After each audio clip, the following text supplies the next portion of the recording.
There is nothing, only warm primordial blackness. You're conscious ferments in it, no larger than a single grain of malt. You don't have to do anything anymore. Ever. Never, ever. An inordinate amount of time passes. It is utterly void of struggle. No ex-wives are contained within it.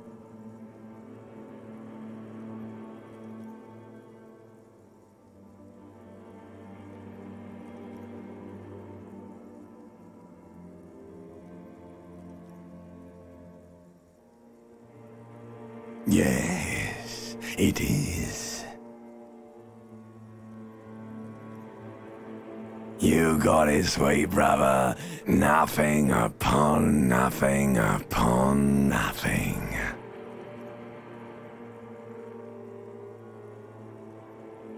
I know you do, baby. I know. Coming right up, sir. Smooth passage.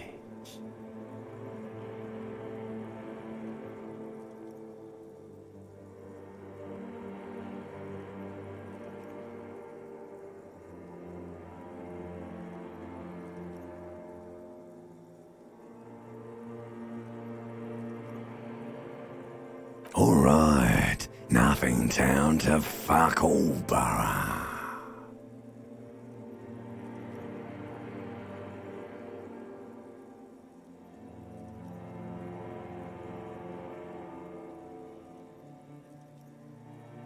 Do you want me to upgrade that to a one-way trip, sir? Do you really?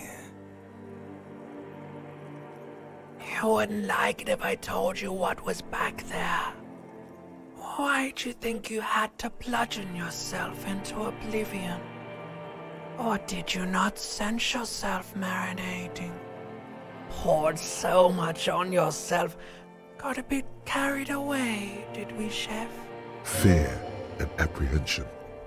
You should ask what's out there first.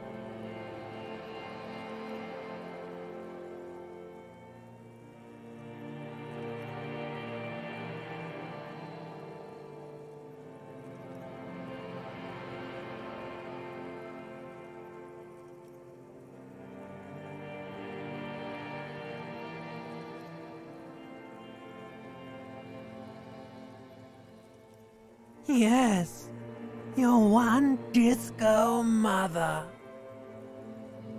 There's this giant ball there.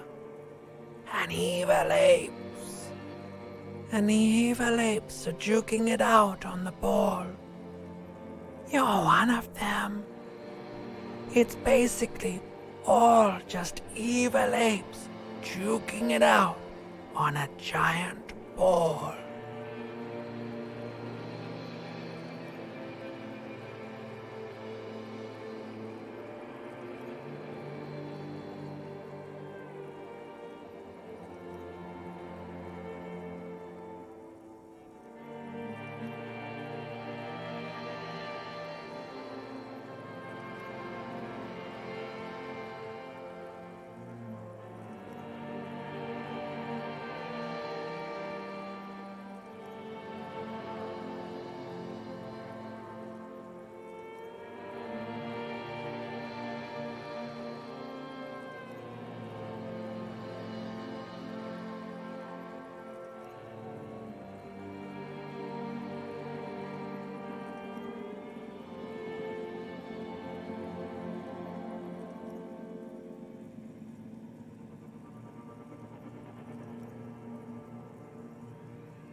Infinitesimally small.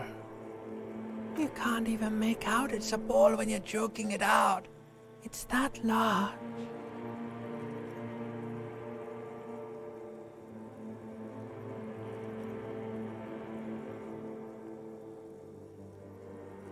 Vying for resources is just a stupid expression you picked up somewhere. The part of the presentation you want to take home with you is this. You have to beat the other evil apes in the face, or you lose. Yes, it is. And you drowned in that sadness a long time ago. You lost.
You hear a jingle. Keys are clinking in the pocket of your flare-cut pants. It says, whirling in rags, on the aluminium key ring. There is a single key on the ring. The number 1 is etched on it. It should open the door.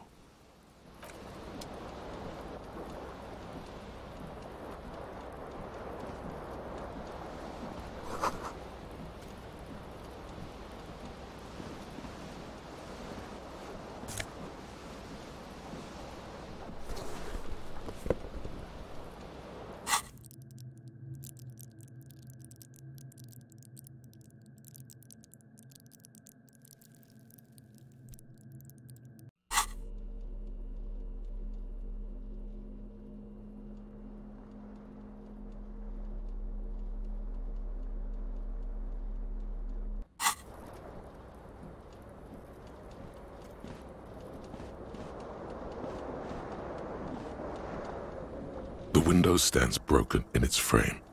Cold wind blows in.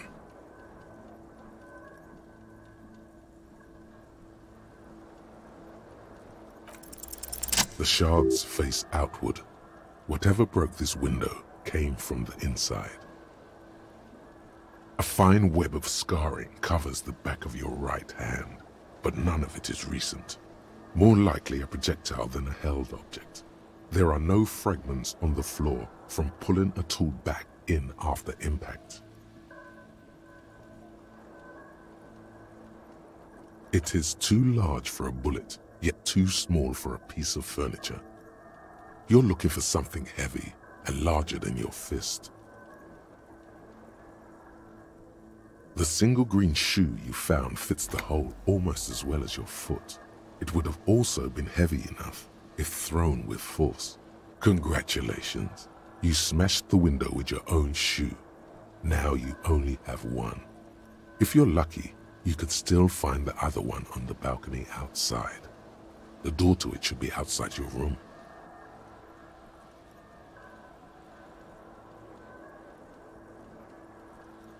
You mean someone else took your shoe off and smashed the window with it? A cool wind gushes in. Your toes curl up from the cold.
A mirror hangs above a bent and broken sink. In a fierce discharge of masculine energy, someone has ripped half the faucet off. Hot water sprays from the base and steam covers the mirror. You cannot see yourself, just the outline of a man. Suddenly, you realize you have no memory of the face that awaits you there, underneath the soft vapor.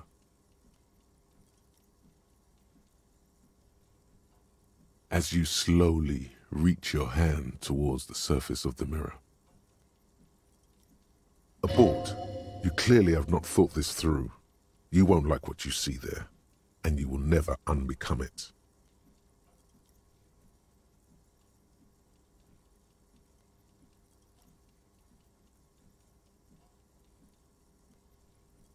Behold.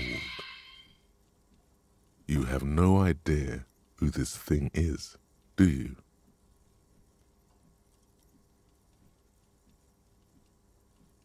Too late.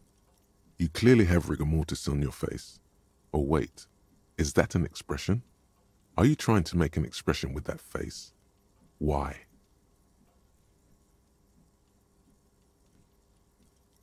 Please stop. It's horrible. You're scaring yourself. Oh my God. You can't stop. It's like it's not even voluntary anymore. You have worn that grin into your face and now it won't come off. What does it even mean? What is the emotion you're trying to convey?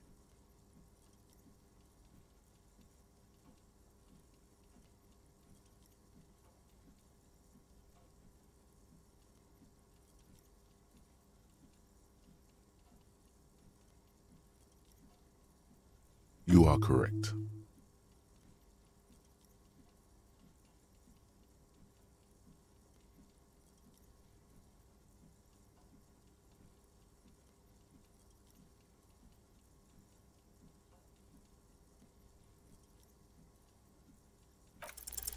Like the rest of you, it comes from a bad place somewhere in the past.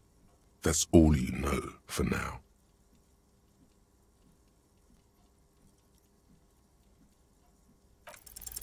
It's too late. Like an image on film. The expression belongs to your primary motor cortex. It would take a minor neurological miracle for you to cease producing it.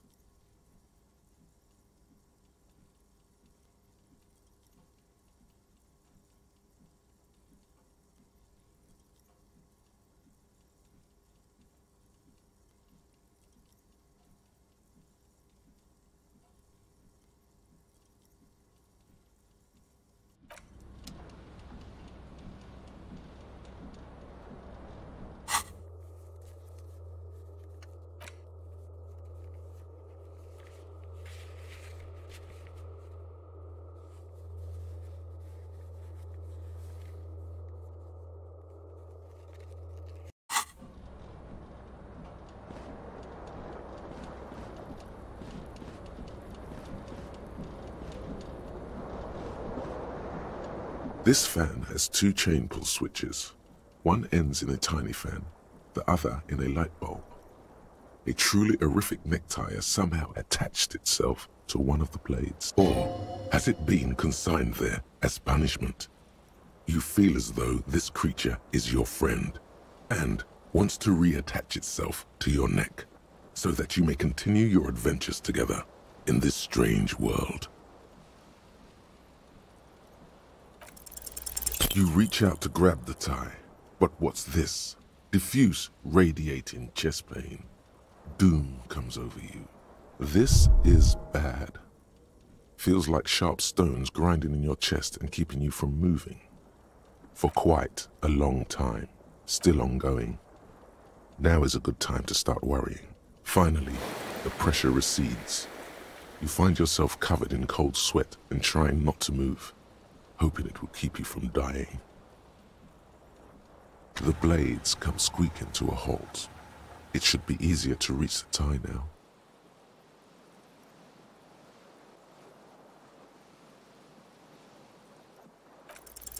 Oh no, it's happening again. You didn't catch it, and now there's a numbness in your left arm, plus half your chest. It's even worse this time. Maybe you should stop trying to catch the tie. Still happening. Definitely worse than the last time. Finally, the stabbing recedes. You could try doing it again to see how painful it gets, but you would probably die.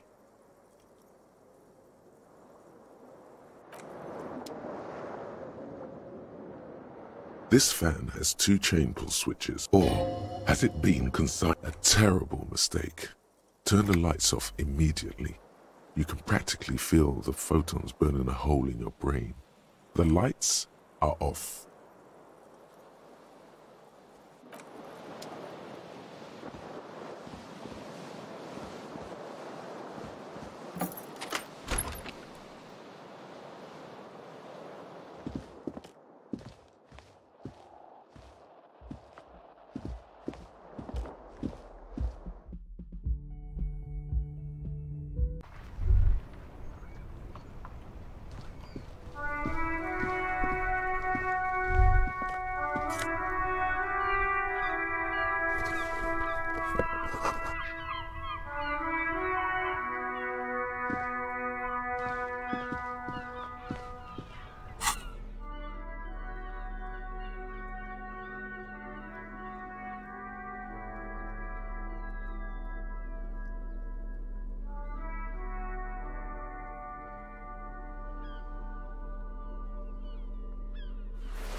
This fan has two, or has it been consigned there as punishment? You feel as though this creature is your friend.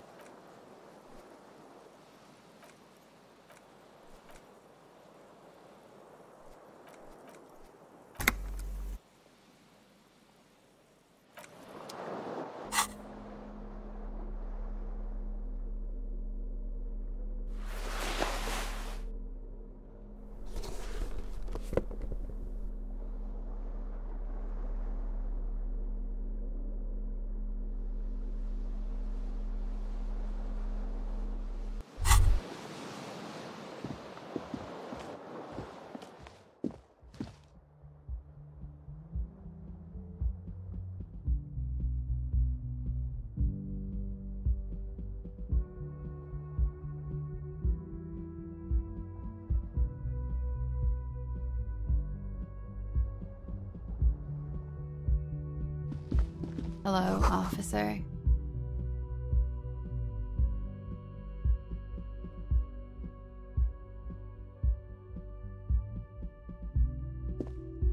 The young woman raises a cigarette to her lips. No. There's only one solution to this. You're a businessman.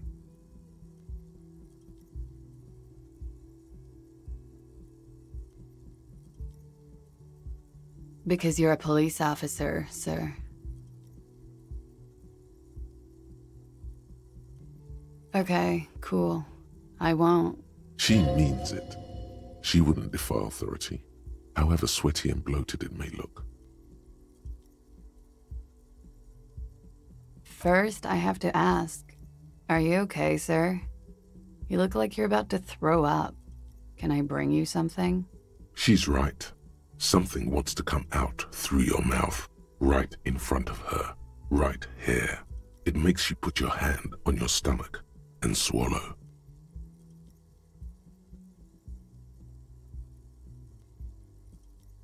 Sir, you've been here for 3 days. On official police business, no less. Couldn't say. In truth, so far, mostly drinking.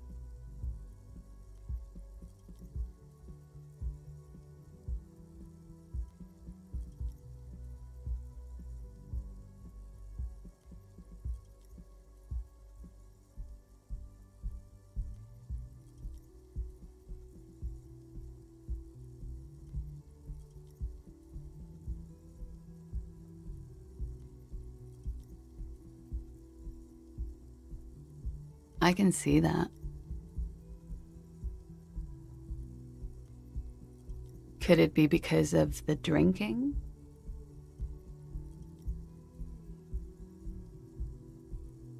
Of course.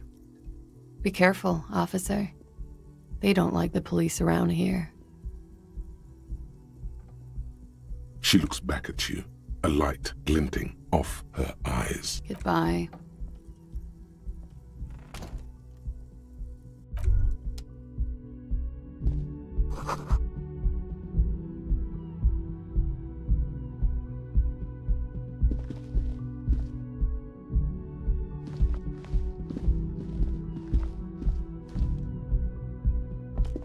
The door is closed.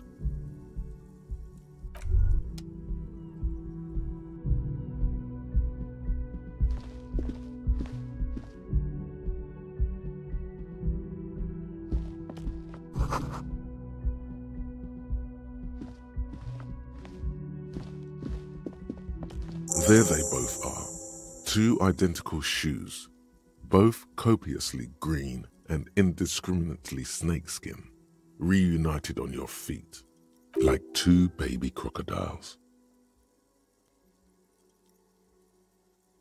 It's pretty clear a normal cop is not what you are. Good, they're balanced, comfy. Feels like the only good thing about you right now, truth be told.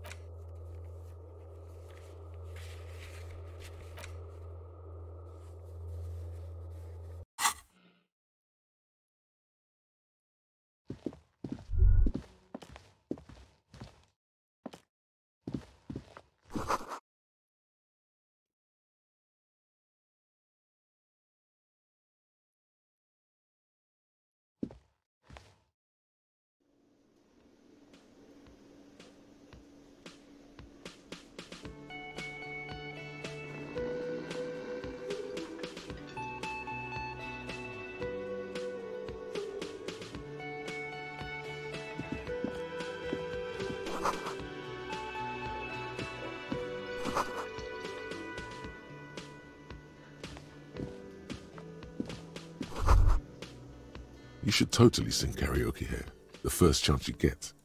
Your emotions need to be expressed. People need to know your vast, oceanic soul.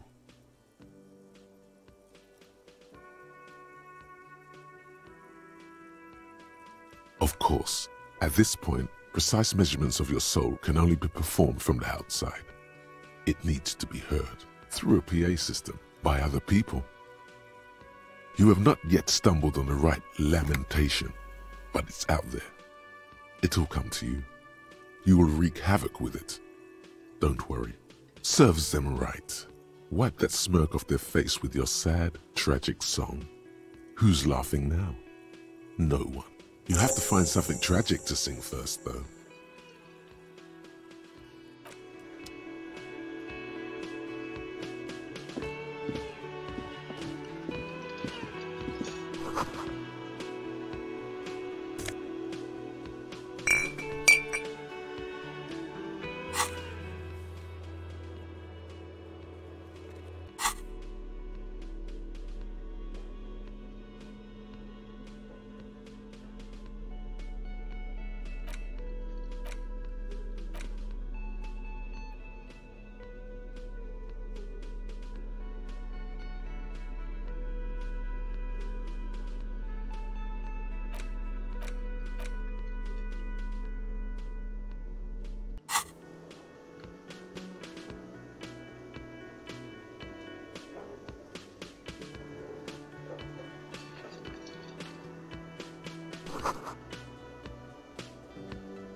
A man in his late 20s stands behind the counter, inspecting a stuffed seabird. That was disdain in his eyes.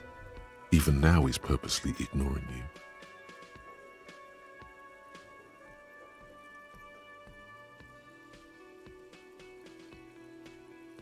Oh no, you're a hero. A real hero cop. Could the massive property damage upstairs have anything to do with this? Am I? Or did you ride in, take the body down, solve the murder, and not trash my hostel room?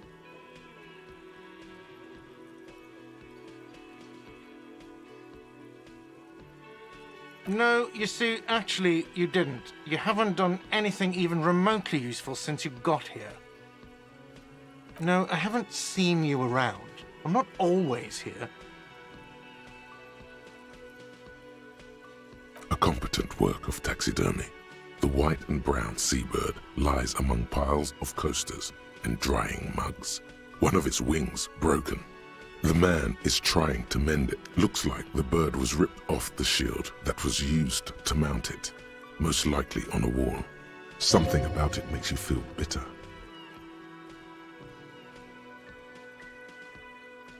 Look, your buddy is over there. Why don't you go and talk to him, okay?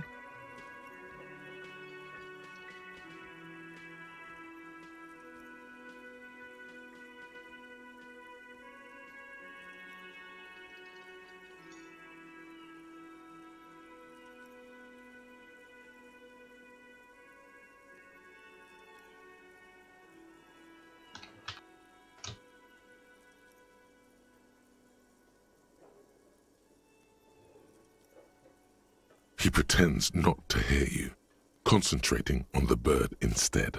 No, I'm not the bartender. I'm the cafeteria manager. I have 3 cafeterias to manage. 3. Sylvie tends the bar here, not me. I'm only standing in. She just, you know... There's something there, and it's not good. That's all you know for now.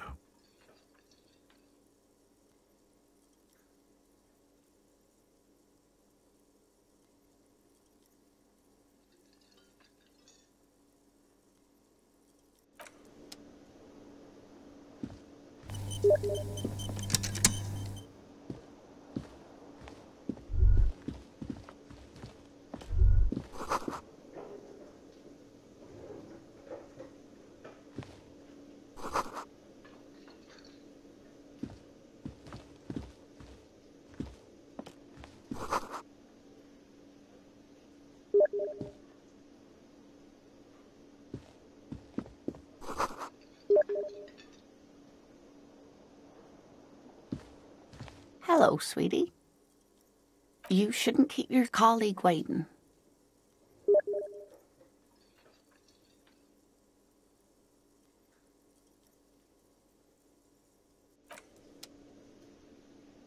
Hello, sweetie. You shouldn't...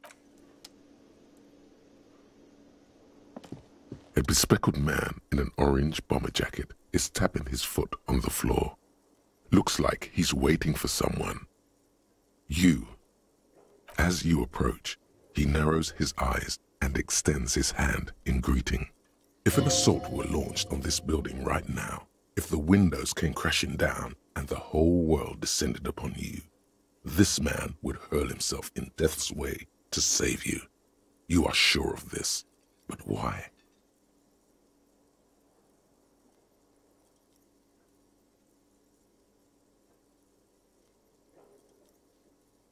Hello, I'm Kim Kitsuragi, Lieutenant, Precinct 57.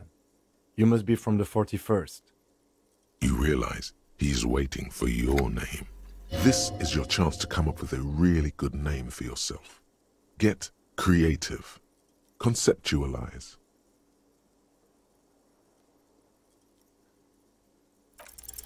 Concentration makes you squint your eyes. Your name should be deep gold and orange, like a forest fire looming on the horizon, but mixed with the stench of liquor rising from your breath. You're 2 steps closer to it, but there are still many to go.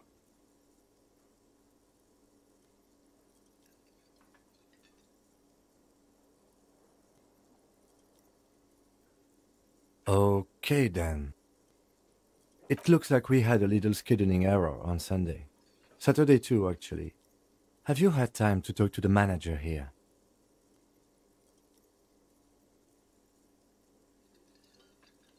If you don't mind, we should talk to him again.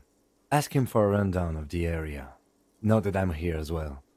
I understand the scene is out back, right? It also wouldn't hurt to assure him the police are finally here. In full force, I mean. Have you mapped out the initial interviews? Okay, we'll have time for that after we take a look at the coroner's case. Have you removed the dead body from the tree?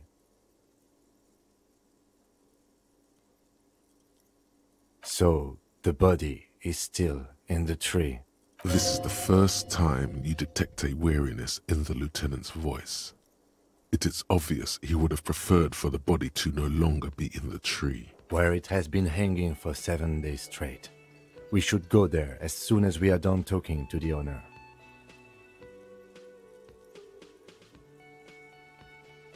I can see you drank last night and the night before, and that you are still drunk now. But I have seen officers go through worse. Much worse. If you need something for your headache, there is a general store nearby. But as I said, the dead body should be our #1 concern.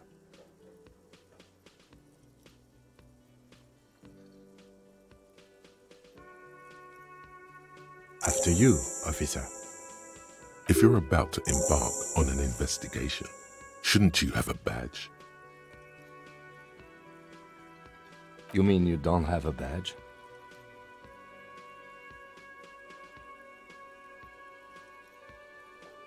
Oh, if you didn't have your badge, then that would be very bad. You would need to report it on my shortwave. But since you do have it, we can go straight to the task at hand.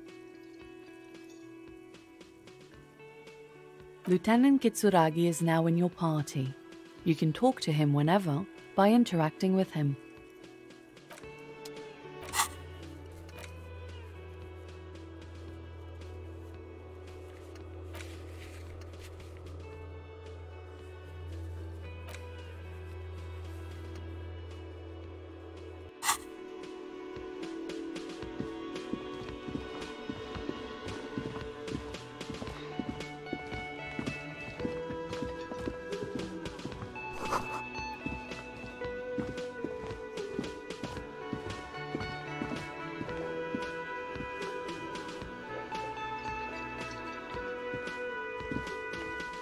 The man with the unimpressive beard notices you approaching. Mr. Garte, right? You run this place. Yes. I am Kim Kitsuragi from Precinct 57. This is an inter-district investigation, so joining me from Precinct 41...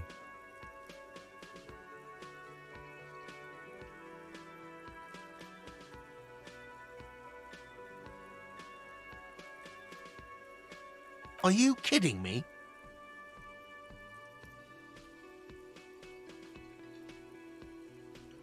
Right. Now, I know it took us a while to arrive at the scene. It also took you a while to call us and report the dead body. It was you who placed the call, yes? No, I only just got here. It was probably Sylvie who called you. She usually works the bar here. I'm only temporarily taking over her duties. Do you have her number? As a matter of fact, I do.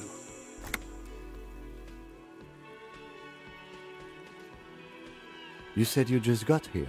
From where? Are you a local? What, of Martinez? No, I live in Jamrock. I only sometimes come here to keep an eye on the place. This is just one of the many, many cafeterias I manage. But you still know your way around, yes?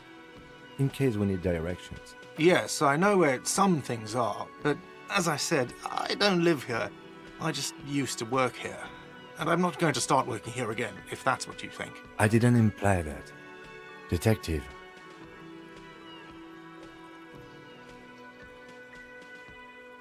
I have everything. You?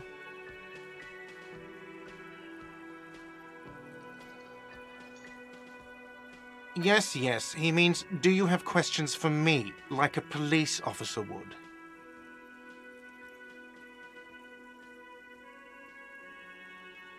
She went away because none of your business. Oh my God, what is your obsession with this Sylvie person? Maybe it's he who's obsessed with this Sylvie person. Certainly sounds like it.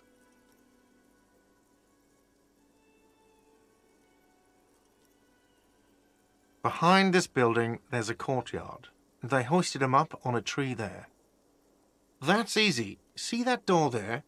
First you exit through that. Then, to your right, you should see a big hole in the fence. A really big one.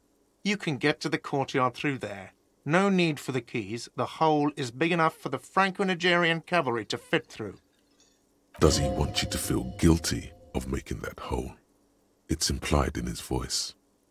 I don't know who killed him. I'm not the police. That's your job. What are you, crazy? Of course I didn't kill him. Let's go. Not so fast. You owe me 130 real.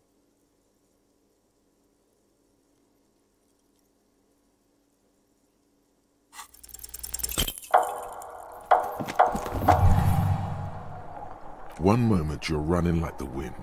Then you've suddenly turned around and are giving him the finger, furiously, with both hands. Why?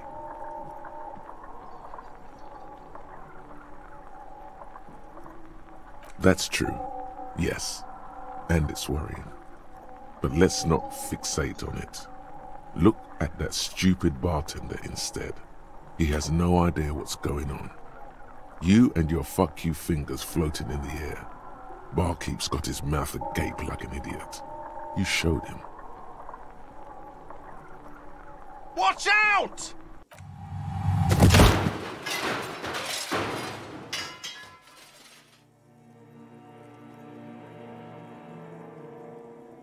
Everything goes dark. Back so soon.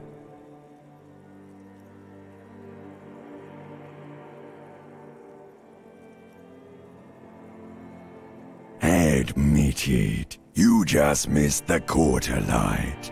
The darkness on the edge of town. How's it going out there? Are the tiny apes screaming about money yet? Did one of these tiny apes have a pale green face?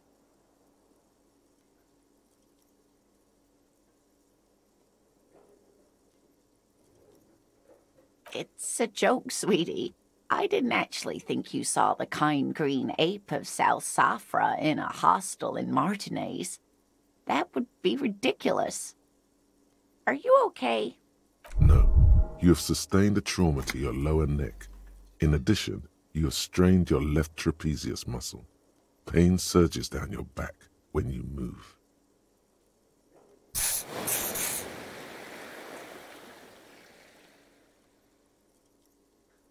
Ma'am, are you all right? Oh, I'm fine. He just tripped over my chair. Check on him. Sir, I didn't mean for this to happen. I'm sorry. This has always been a cop-friendly place. The drinks are on the house, okay? There were a lot of drinks on the tab. I still have to charge you for 3 nights and the broken window, though. That's 100 square. Don't thank me yet. You still owe me 100 real. If you don't have it by tonight, I just can't let you up there. And for God's sake, watch out for yourself.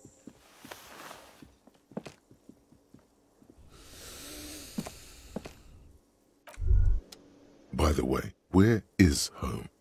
The address is coming up blank, and this place sure isn't it. But you've been at this hostel cafeteria for only 3 nights. Where were you before? You had to be somewhere. Why did you say that?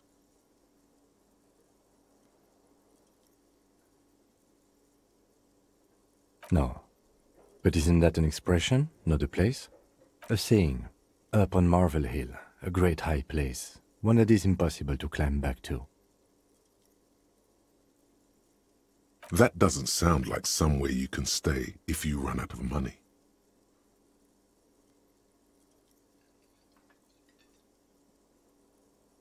You can try.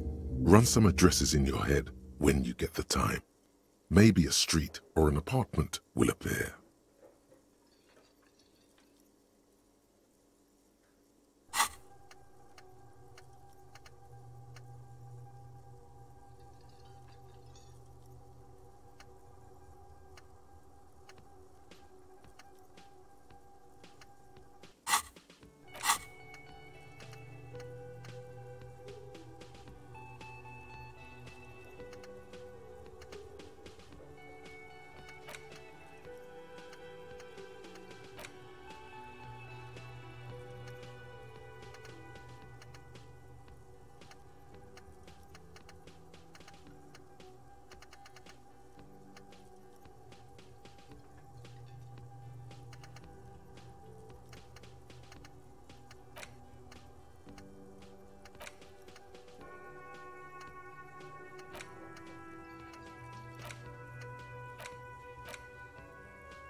Yes?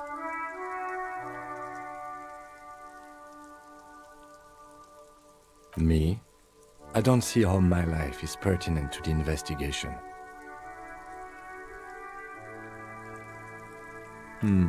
That's a fair point. All right, for the good of the investigation, what do you want to know?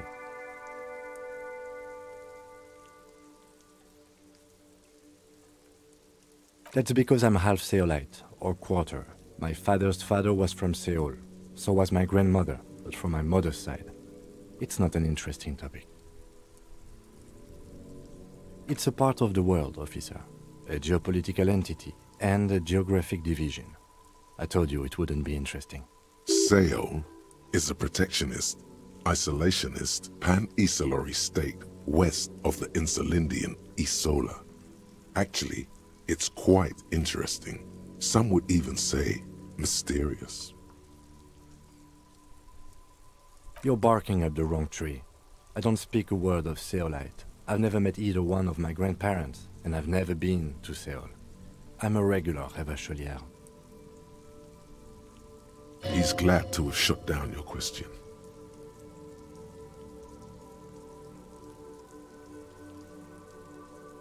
No. The lieutenant nods. That's correct.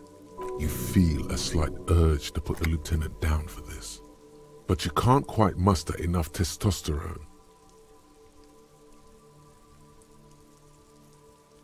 Are they? They are mostly just cumbersome. You could use a good, normal peer yourself.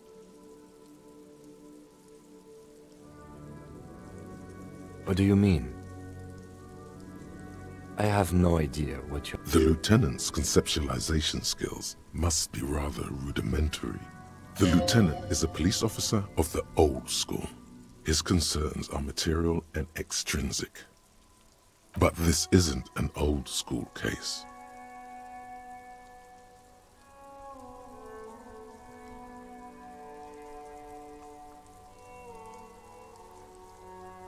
So what? That makes you the new school? God spare us. For real detective work, nothing beats a good notebook by your side. The lieutenant produces his small blue notebook and idly thumbs through a few pages. That's where his conversations with himself take place. We all have our different mediums. His is written. Good. Let's change the subject. No response. He just arches his brow.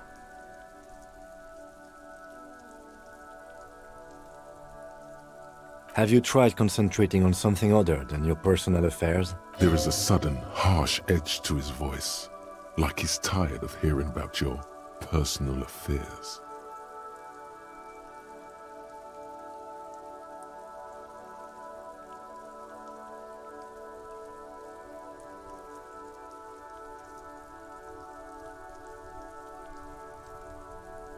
Fine. We should get through this day first. Off hours begin at 9 p.m. If you're still having trouble then, I can give you an orientation. Focus on other people's troubles, not your own. That is a relief. A moment passes. The lieutenant glances at the sports watch. What do you want to know?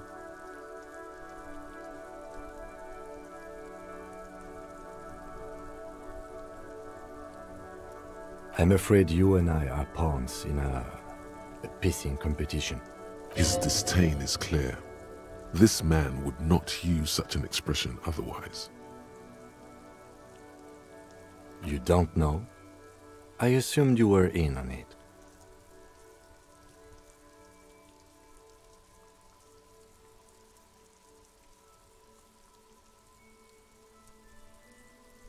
It's just stupidity. We shouldn't waste any more time on it. If you want my take, ask me after we've inspected the victim. Was there anything else you wanted to know about the case? No, it's not a particularly mysterious case. The lieutenant adjusts his collar. It doesn't look like he wants the case to be more mysterious. Good.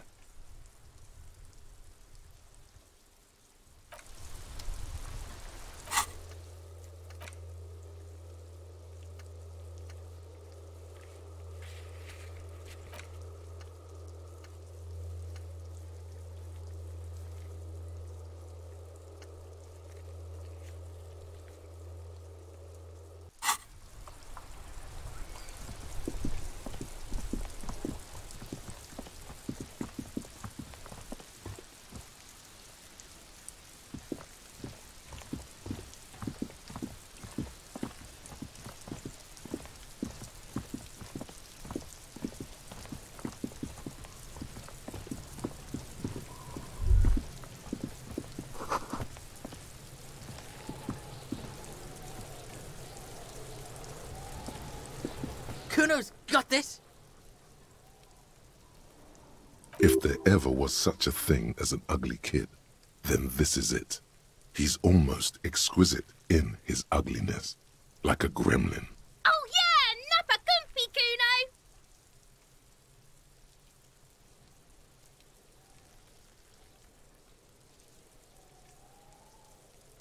Right in the dick, Cuno! Get him right in the dick!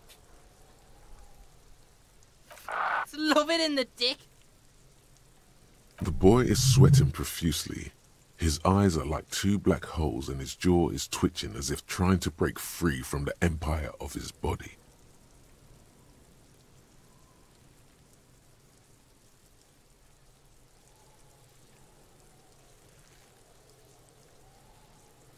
Fuck that! Cuno, yeah! Right in the mouthhole! They pay you no heed or pretend not to notice you. Shits himself. The rake, Cuno! You should throw the rake at him, Cuno! The fuck? Does Cuno know what a rake is? Cuno's not a gardener.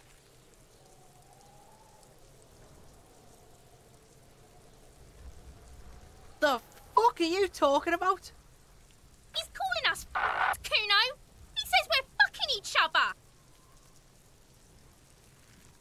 Alright, entertain the Cuno. Show me what you got. What you got there? What you got, huh? Show me what you got.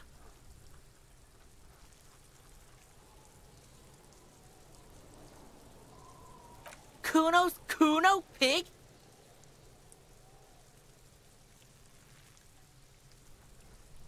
The fuck are you calling a third person? Cuno's the fucking first person? He looks slightly confused, but proud he came up with that retort. But right as he's getting distracted, you hear a malevolent hiss from behind the fence. Watch out, Cuno! He's trying to fiddle you! He's gonna put his hands on you! Help! Pig's got Cuno! Help! Rape! Help! He's got the Cuno, help! Help! He's digging his dick out! Escalate, Cuno! His dick is out! You're afraid! Pigs in aim, Cuno! Somebody, please!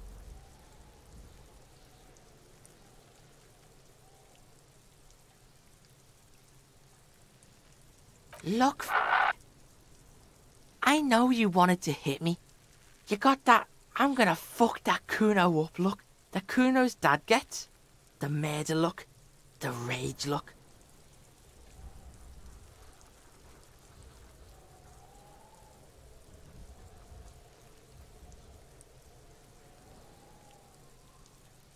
I know what you thought.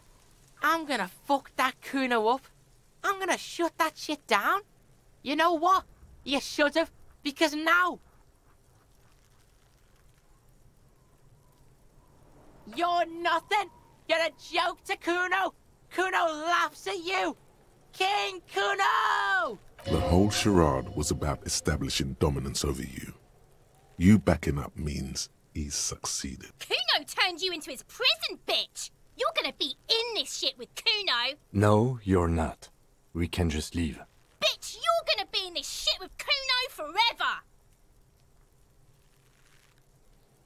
A peepo is a type of hat, by the way.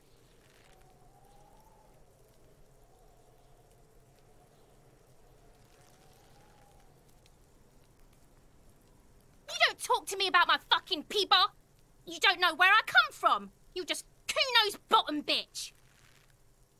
Okay, Cuno is kind to his bitch. Ask your questions, but remember, this changes shit. Click, click, click, click.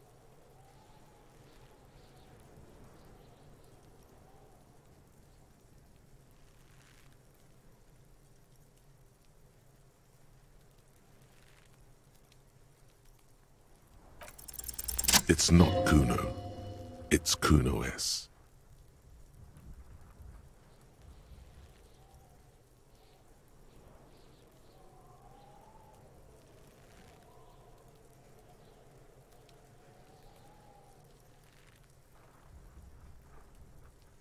Fuck you whispering about?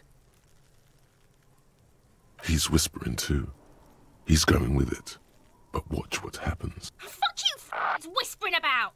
If Cuno wants to whisper, he's gonna fucking whisper, okay? Let's whisper, pig. This is it. You've got him. But be careful. You can still fuck this up.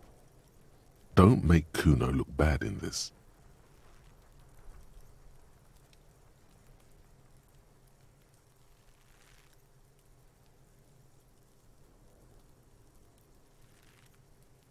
Crazy? You don't know the half of it. She's not crazy. She's insane. Dangerous. She's smoked a man. She's done people in. Probably even pigs. Stop talking to him. Cuno, I'm fucking warning you. You're gonna get us into shit. She understands what you're trying to do. Yo, see? Did Cuno not tell you? Cuno told you. Cuno talks to whoever he wants. Talk, pig. Cuno's got it under control. You did it. They're separated. He's even turned his back to her, so she can't read his lips.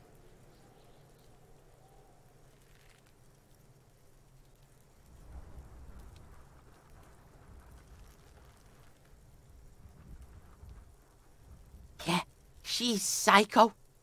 None of that kiddie psycho. Cat burning shit. She does the real deal. Yeah. Snuff radio shit. Believe me, pig, you don't want to know. Cuno means she killed someone. That's right, she's a killer. Like, actually a killer.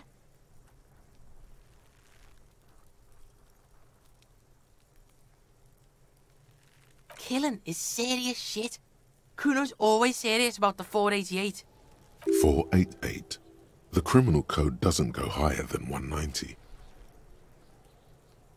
She's probably killed a pig too. I mean, I'm pretty sure she has. Forget Cuno said that. Cuno was just shitting. Cuno was just running his mouth. Cuno's stupid like that. The creature peers at you both from over the fence. There is something searching in her eyes. Yeah, she would have liked to fuck him up, but she didn't. Cuno wasn't around, and C was with Cuno. Look, Cuno's gonna put you at ease. We didn't do it.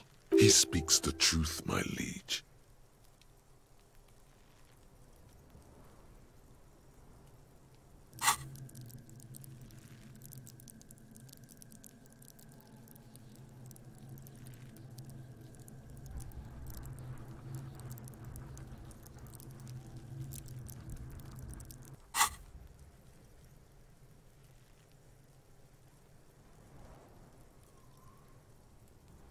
Fuck no, she's not me sister. She's just a stray who got in, like a mad dog or some shit. Yeah, she was just there. What was that, Cuno? She was in the hallway, dripping wet, by the fucking shoe rack, in the dark.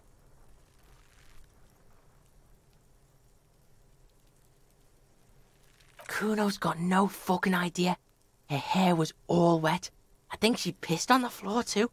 She was there for 3 days, in the corner, every time Cuno went out.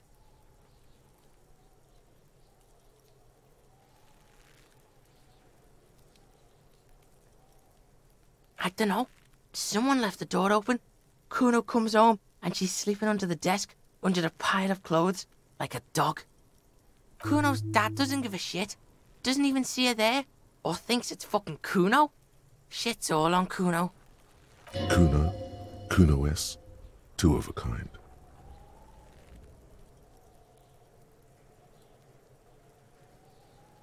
'Cause she fucking looks like Cuno. No one knows her name. Cuno told you this shit was Psycho Killer. Fuck knows. She says it's the song of her people or some shit. Crazy people. The fucking Nakis. I don't know. Sounds boreal, like something from the tundra and tiger-covered Cutler, Isola. Far, far away from here. As far as possible, really.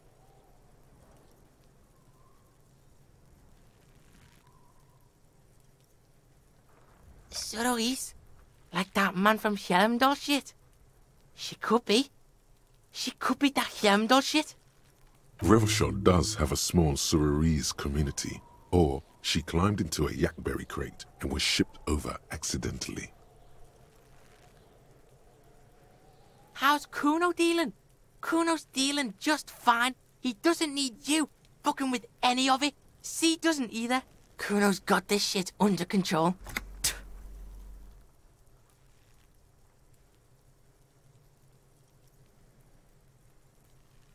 No, it's not okay. C is Cuno's go-to. Cuno's protecting her.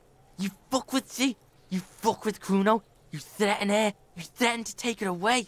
This is what it all comes down to. He needs you to take him seriously now. I'm going to kill you. I'll run when you put the cuffs on her, sneak up on you later, and fuck you up. You understand? Alright, now we can do business. Yeah? What do you want? Cuno can hook you up with... Oh, don't hook him up with shit, Cuno. See? Relax. He respects the Cuno. Cuno made him respect the Cuno.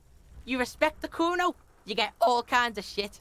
Cuno's gonna get you hooked on illegal narcotics if you run a little errand for the Cuno. Get you hooked, pig. Get his hook in you. Then Cuno gonna get you hooking for more. Cash in big style. Pig hooker. And shit, you can even fuck back in Cuno's kingdom. That fucking pile of Eternite. It's a secret door, okay? Just pull it up and you can fuck into Cuno's shack.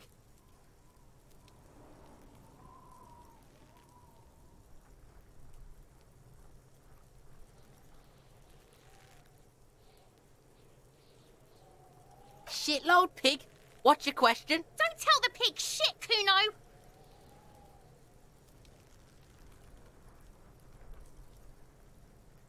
If I were to want to waste my time, which I do not, I would ask them who he is, how he got there, and the usual. You have no idea what the usual is. Just ask whatever comes to mind. Just a couple of pigs sniffing around in the dirt. That seems pretty fucking suspicious to Cuno. Yeah, you tell the faggoty, Cuno. Probably climbed. Cuno was busy down the road when that shit went down. You heard Cuno. Cuno wasn't even in Martinez. Cuno wasn't in Revachol. Cuno wasn't regional. I don't know. Some fucking... Mesk or I don't know. Some other place. Night City. Cuno was in fucking Night City. There is no Night City anywhere. That sounds like the name of a city in some pulp science fiction novel. Cuno gives this info out on a need-to-know basis, and you don't need to know. Cuno didn't smoke the gimp, if that's what you meant. Cuno's fuck gimp? Cuno uses the fuck gimp for target practice. You're testing Cuno's patience here. Get lost,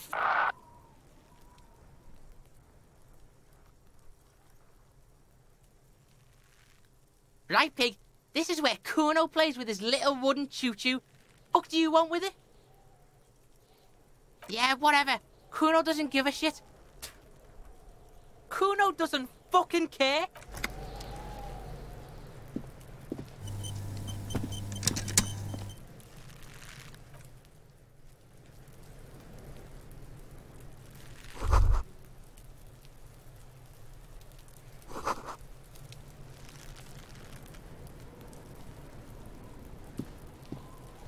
corpse looks at you with bulging white eyes. The face around them does not look human. It's swollen and ready to burst. His lips are fish-like and his tongue like a ball gag in his mouth. You seem to be holding your breath. A cargo belt twists his neck at an unnatural angle. The body below appears stiff. It's letting out an ungodly rot. The smell seeps in even through your clenched nostrils.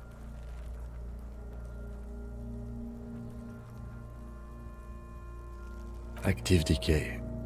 It's okay to throw up, officer. No one is judging.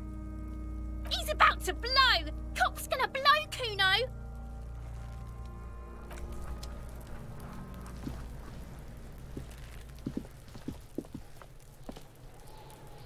There are several footprints in the mud, left by work boots.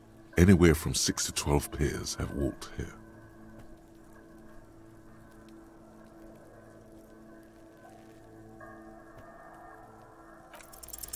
Maybe more than 12. No, 8 pairs of boots have shuffled back and forth in the mud.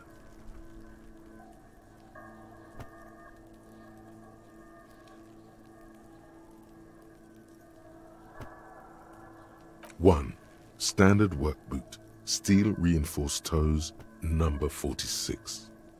2, standard work boot, steel reinforced toes, number 44.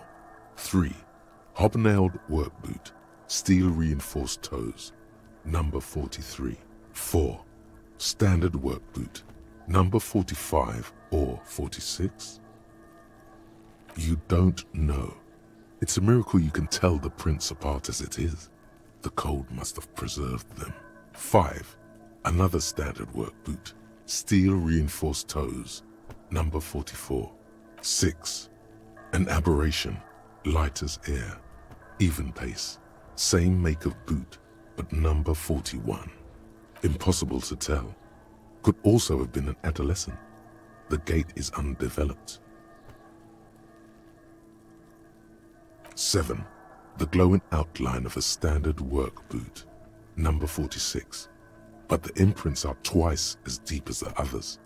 The weight exceeds 200 kilograms. 8, and yet another standard work boot, number 44. There's an aberration in the pattern of the sole, however. The right sole is smoother, more worn. How many? I was pretty off then. I counted 20.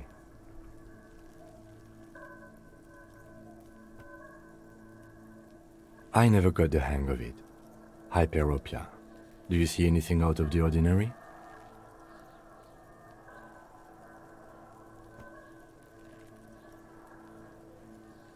$200? Could it be the combined weight of 2 people, one carrying the other who's tied up? Let's say a heavily built worker carrying a similarly built, soon-to-be-dead man. He might be right. 200 kilograms of living weight is unlikely.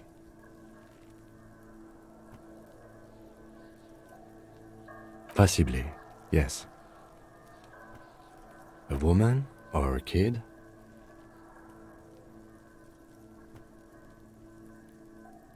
Understood. Anything else? Interesting. Let's name it the old soul. Someone operating a workbench with a pedal? Like a joiner at the harbor. Or maybe a drummer? He regrets it the moment he says it.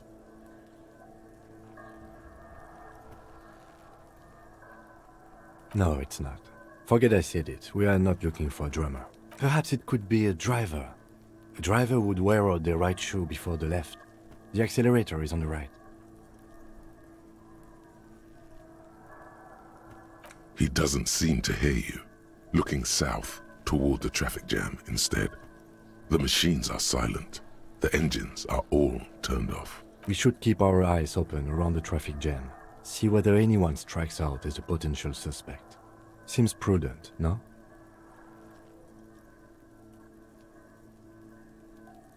You're right. Let's keep a low profile. A week, maybe? 7 days would fit the time frame provided to us by the caller, who reported the hanging. It is not impossible.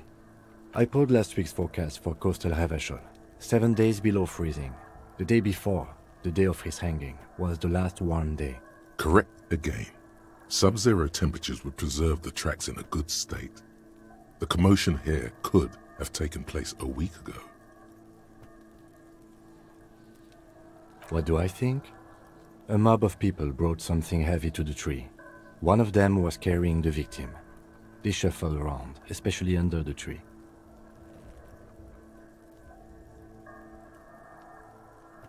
Then, after hoisting him up, they stood in a semicircle facing his direction. At first glance, this appears to be a lynching. Indeed, they all stood in a row here and looked at the tree.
Fuck does Cuno care?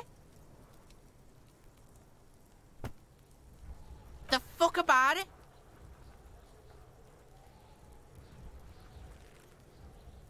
You're testing Cuno. Get lost, Cuno gets it from his dad. Cuno and his dad are major suppliers. That's where Cuno gets his lightning on. Problem is, Cuno and his dad had a little falling out. Now junkies clawing at Cuno's door. Streets going mad. Cuno's got to throw his dirty popo man at it. Dirty popo man is you. In there is Cuno's violent dad on steroids. Cuno's dad does steroids and speed. If you can take him, you can have half of the speed.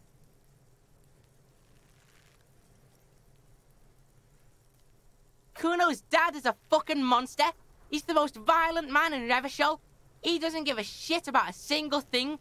He drinks too. Are you sure you can take on the most violent man in Revachol? In your condition?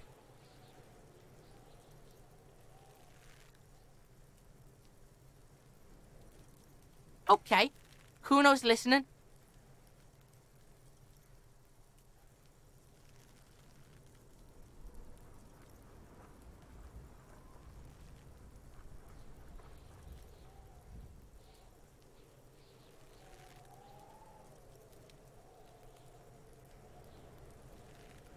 Cuno sees you're too pussy to face Cuno's dad. It's okay. Come back when your balls are big time. Another sane decision, detective.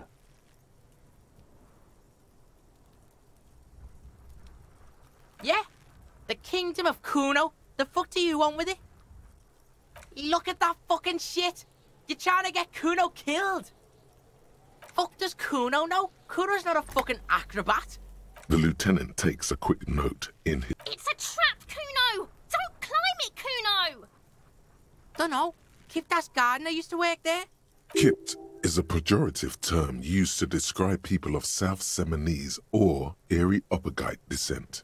It used to be a common first name among the Areopagites of Ilmara. Not so much anymore.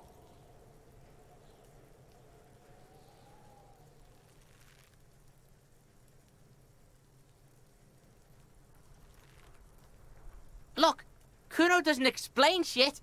Cuno just says shit. Yeah, her.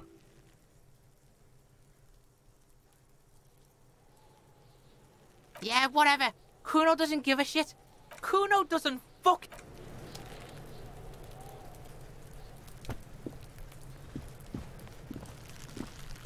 Cuno, the pig's getting pretty close to me. Come to snuff my shit out, I think. Looks like it's time for me to go, Cuno. Pig's come to take me in. I'm going away for a long, long time, Cuno. Going away for life. What's going on there? Fuck are you trying to pull, pig?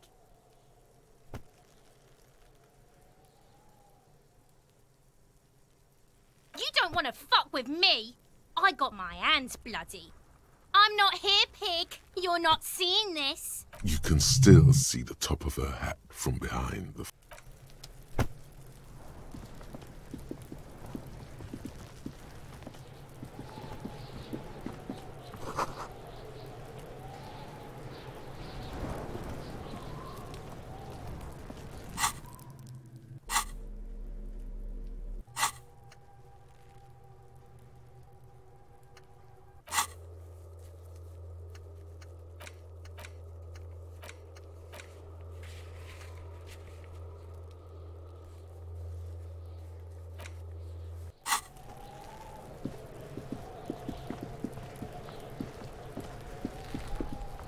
There he still is, looking right through you with his white. The smell is repulsive.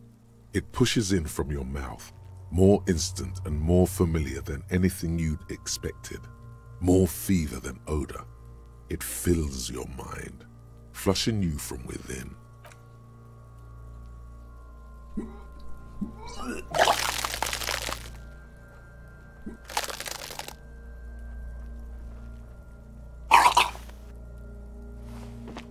You feel a great force wringing from your stomach. Your body curls and pushes it out, burst by burst, until a pool of vomit lies under your feet and your throat stings from the stomach acid. It's okay. Happens to everyone. Keep it. The hangover is clearly making these worse for you. You could use some ammonia to clear your head. There is Frit nearby, east of the hostel. They usually have a small apothecary. If they don't... There's a greenhouse here, and a gardener with a wheelbarrow on the corner of the whirling in rags. If she works here, she might have something for the smell. Acquiring ammonia will provide a modifier to the white check. Modifiers make checks easier and allow you to retry them.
This trash container is locked. The sliding lid has a padlock that says, whirling in rag. There's something in there, not necessarily connected to the case, but still. The body is downwind from here. Maybe you prefer the smell of garbage to the smell of death. Trash, food waste from the cafeteria. They lock these containers to keep the derelicts from flocking in. Could be evidence too.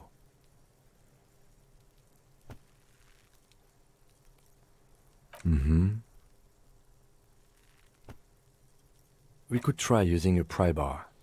There's one in my motor carriage, or we could ask for a key from the manager of the Whirling in Rags. He probably has one.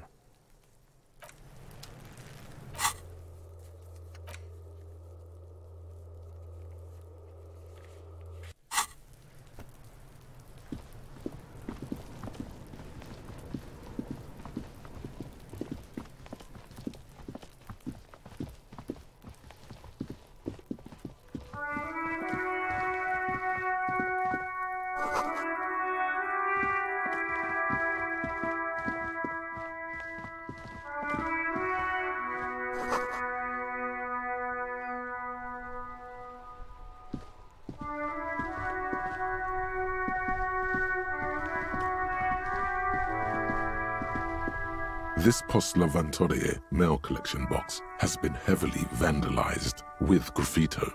A closer inspection reveals 2 bullet holes in the front.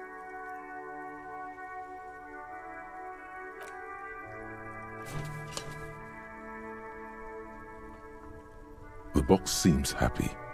Eat shit pig, fucked by the coon, and St. G with a crown have been scribbled on it. Jenny is a whore, and best set mailbox also.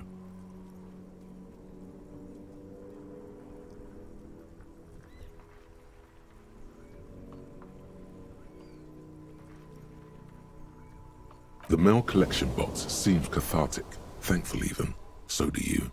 You shudder, then you swallow.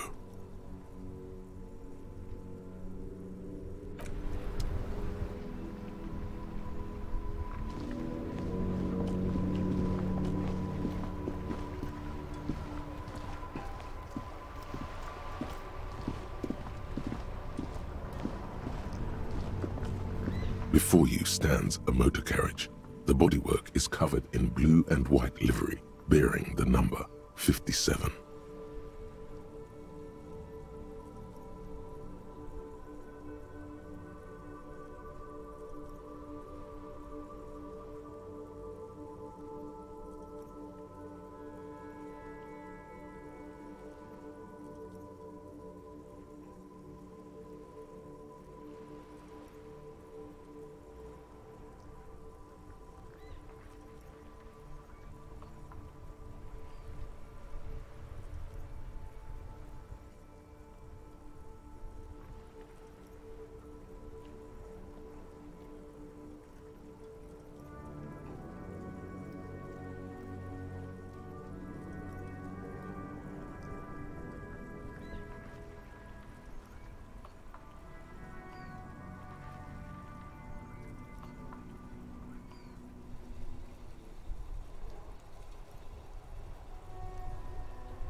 Vapor emanates from the large engine on the back of the vehicle.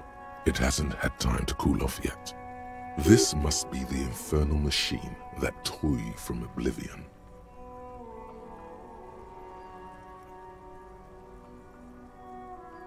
In the cabin, you are welcomed by a set of steering levers, a radio microphone on a hook, a pull-out toolbox under the seat, and the soft glow of the fuel preheater gauge.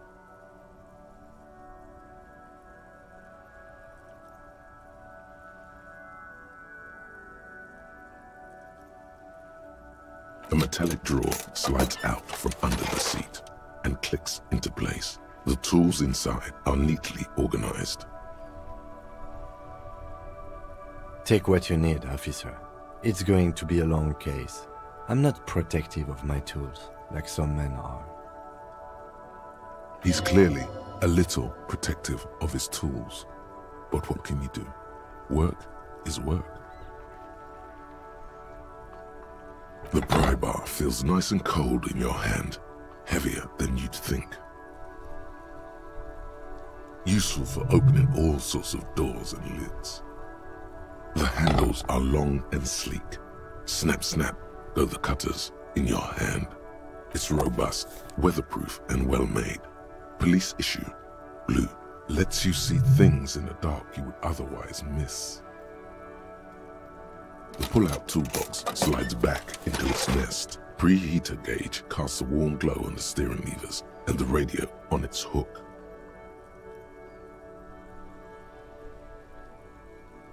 The frequency tableau lights up and the green button labeled Prime Line glows like a feline eye.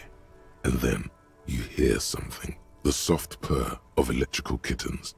Radio waves cast far and wide over the metropolis. A woman's voice greets you through the static. This is Precinct 57. Hello, Lieutenant. How may I assist you? Hello, Alice. Please assist our colleague from the 41st Precinct here. I'm putting him on.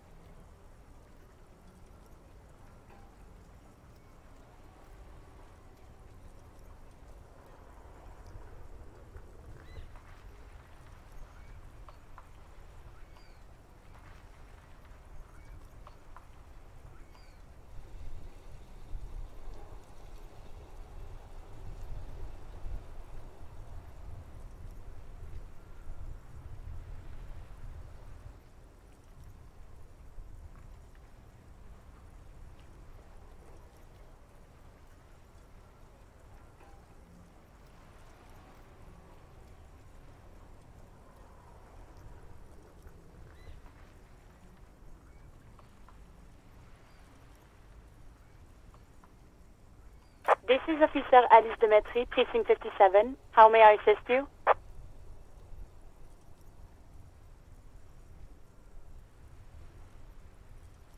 Of course. What is her number, officer?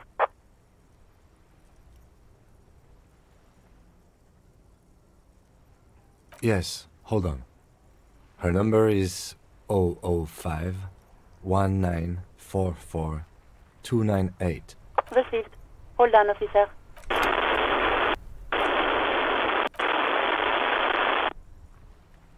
Lieutenant Kitsuragi slowly begins to tap a little rhythm with his right foot.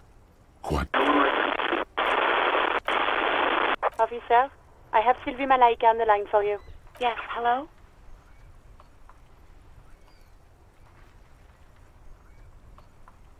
Oh, right.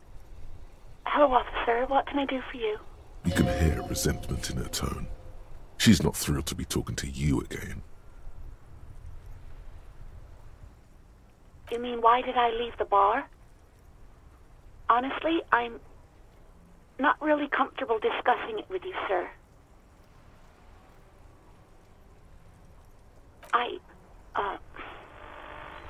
Let's just say I left because I needed to get away from someone.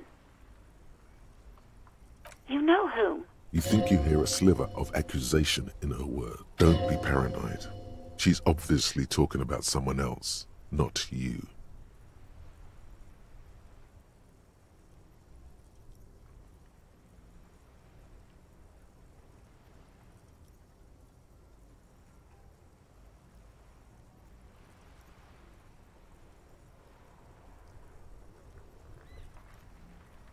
I really don't want to talk about this. Let's just forget about this, okay? Maybe, I don't know. I just know I have to take some time off right now. No, not me.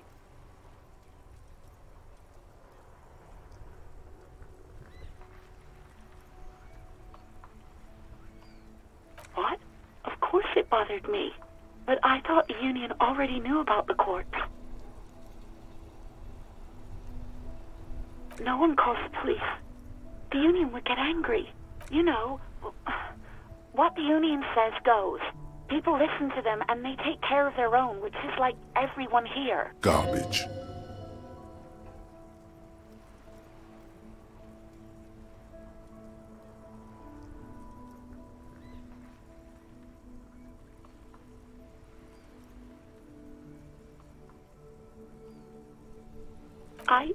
I didn't want to get in trouble with the others. Push her further. Show her the error of her ways. No, don't push her. It sounds as if she's about to cry.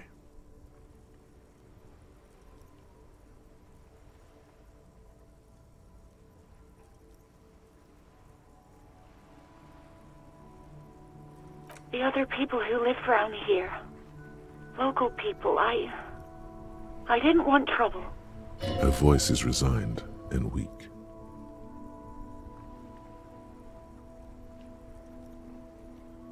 You don't live here. You don't understand.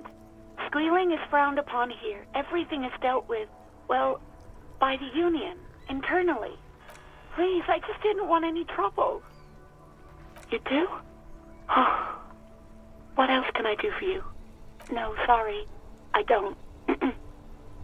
Not a lot of people have phones around here. Copper thieves take the wires. People don't have the money to have the cables put in again. They use the union's phone, or the one on the coast.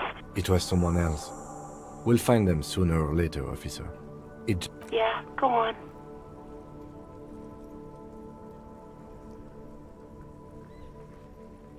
I do hope so. Please, don't call me again. Bye.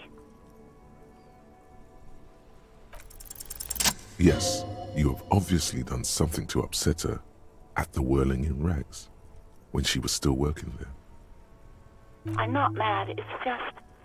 You were so drunk and so emotional all the time, and then the skua thing happened. It just made me want to quit.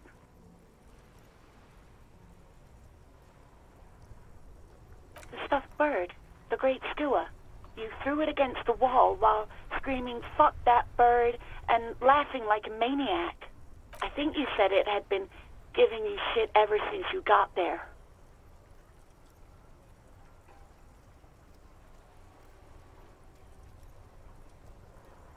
Yes, well... Yes, obviously.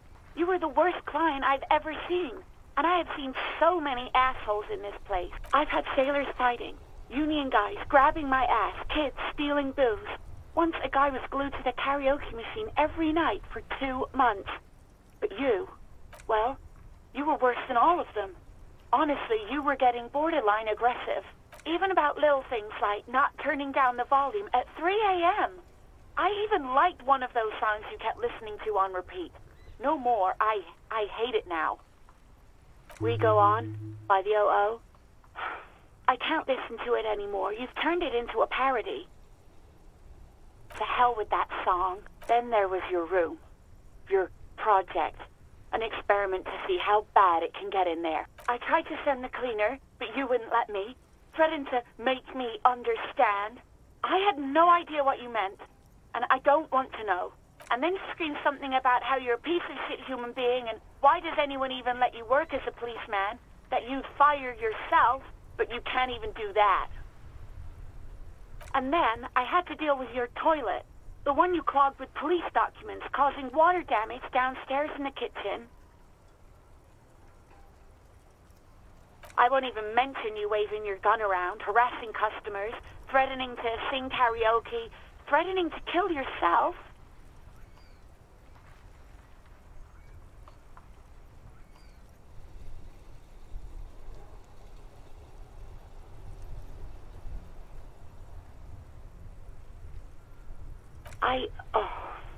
The ones I had to wrench out of your toilet. Damn it, I don't remember what I did to your damn papers. I don't remember every little thing I do. Especially when there's a hurricane loose. It's your fault for losing them, not mine. Something in you wants to immediately forget about this, as if there was a reason you threw them away. No, you really weren't. You were simply the worst.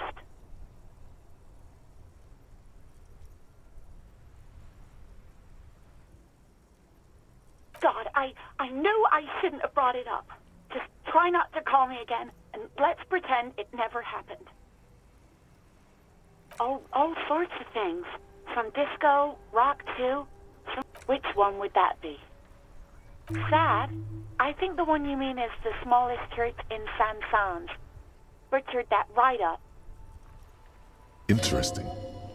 You still have to find it, however. You hear a sigh of relief on the other end of the radio. Anything else I can help you with, officer? Just a second, officer. 10-2, 10-5. This is 41st. Come in, over. A scrawny old man sits in a dusty cubicle, smoking, with a large white rectangle sewn on his vest. In front of him is a box-shaped apparatus with an array of wires and antennas. The radio switchboard. The man uses relay code. You got this. You're a cop, and cops know relay code. 10-4, message received. 10-5, relay message. What's your status? Over. 10-18, state your message, sir.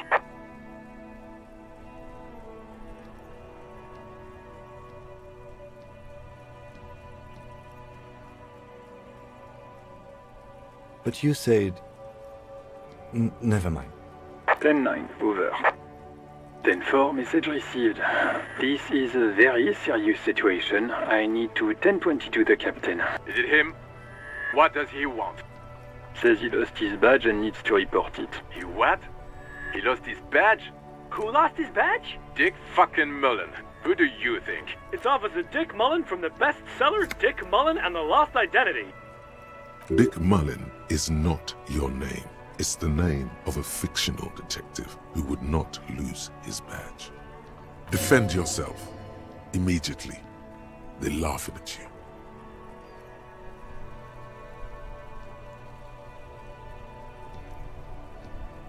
Ten-4, I hear you, officer. I'm just going to make a note here that you are in pursuit of your misplaced badge. Over. Fuck me. Mac, come here. You've got to hear this. Dick Mullen lost his badge. What's going on? Super Cop here lost his badge. He lost his what now? His badge. He lost his goddamn fucking badge. 10-9, come again. I didn't get that. Over. New heights even for Captain Sober. Ask him. Ask him if he's lost his gun too. Sergeant Orson wants to know if you lost your gun too. Check your pockets. Check your... Holy fuck. You don't know where it is, do you?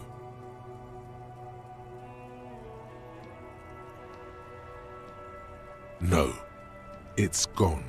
It's not fucking on you.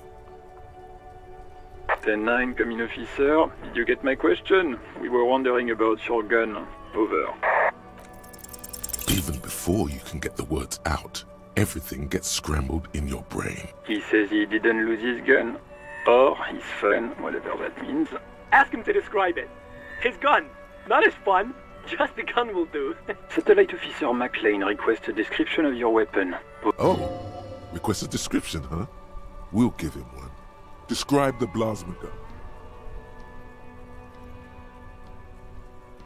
It's a single-shot kill A9. An armistice, to be precise. Says it's a kill 9mm armistice. Armistice? What, is he a fucking... Clearly he doesn't have his Villiers anymore. Dear God, he lost his gun. Oh my, I can't. This isn't really a laughing matter. Mac can face a giant of Coco Nur by himself, but Disco hit him piss his pants. Oh, I can't. Fuck. He lost his...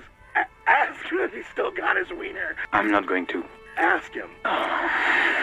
Sergeant Orson here is wondering if you are still in possession of your genitalia. Over. The silence is almost deafening after you flick off the switch, severing the connection. That did not go well. I guess the important thing is that you followed protocol and reported your lost items. Did we need anything else here? The white suede feels luxurious under the touch, and the metal clutch handle so very familiar. This is the Coupris Kineema, my motor carriage. You can use the toolbox and the radio if you'd like. Motor carriage, motor carriage. Something bad with a motor carriage. A dark lump rises in your throat. The Coupris motorcar does provide most of our patrol vehicles, yes. Nothing. It's probably nothing. Forget I brought it up. Please proceed with the carefree lollygagging.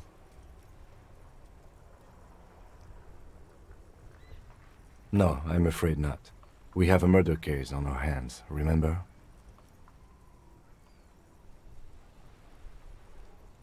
Yes, sorry about that. The Coupris Kineema does have a rather distinctive engine sound. He says it with very badly concealed pride. In the cabin, you see a set of steering levers. As you tap on the gauge, the indicator pin jerks as if startled. It's in the large orange sector, indicating the engine is warm. There's no use pressing the heat button. It won't start without the ignition key. Translation. We're not going anywhere right now. Alternative translation. Don't even think you can drive my MC.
hunter and a gatherer, feel like a traveler. A simple little cadence. He seems to be making it up as he goes. From another planet. It's the jam, my man. It's a traffic jam for the ages. Harbor gates up the street are shut tight, no explanation given. Workers on strike, scabs agitating, an all-around clusterfuck. Meanwhile, we're all stuck here in long-haul limbo for days upon days upon days. Feels like forever. Like I was born on this here roundabout and this was all I ever knew. Just me and the metal and the tires, the oil and the fumes of mazout.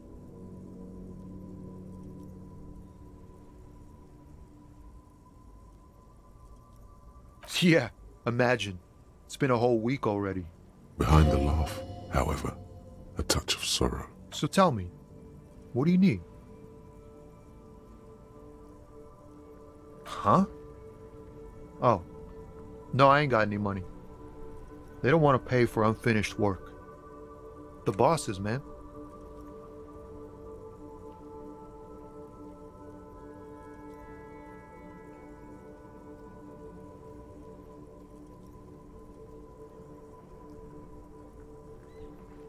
Yeah, it sure ain't good for me.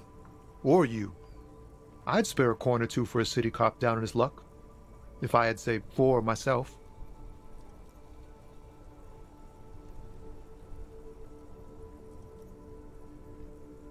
Oh, high-grade narcotics, illegal firearms, stuff like that. Time to arrest him.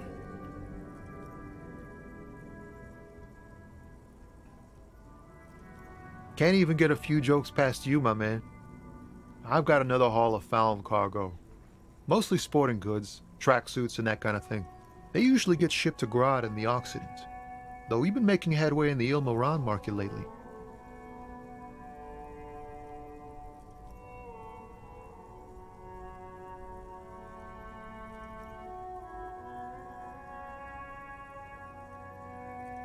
This rockin' beauty. Sure is, like a rash you can't get rid of. You interested in heavy-duty cargo machinery? A motor lorry, also called a camion, on Caillou and neighboring islands. This one looks roughed up enough to be some sort of found rust bucket. Maybe the A6. Good eye, my man.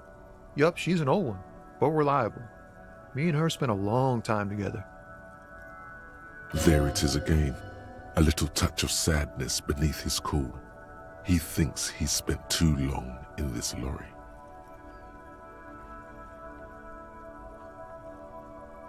The man taps his fingers rhythmically against his arm.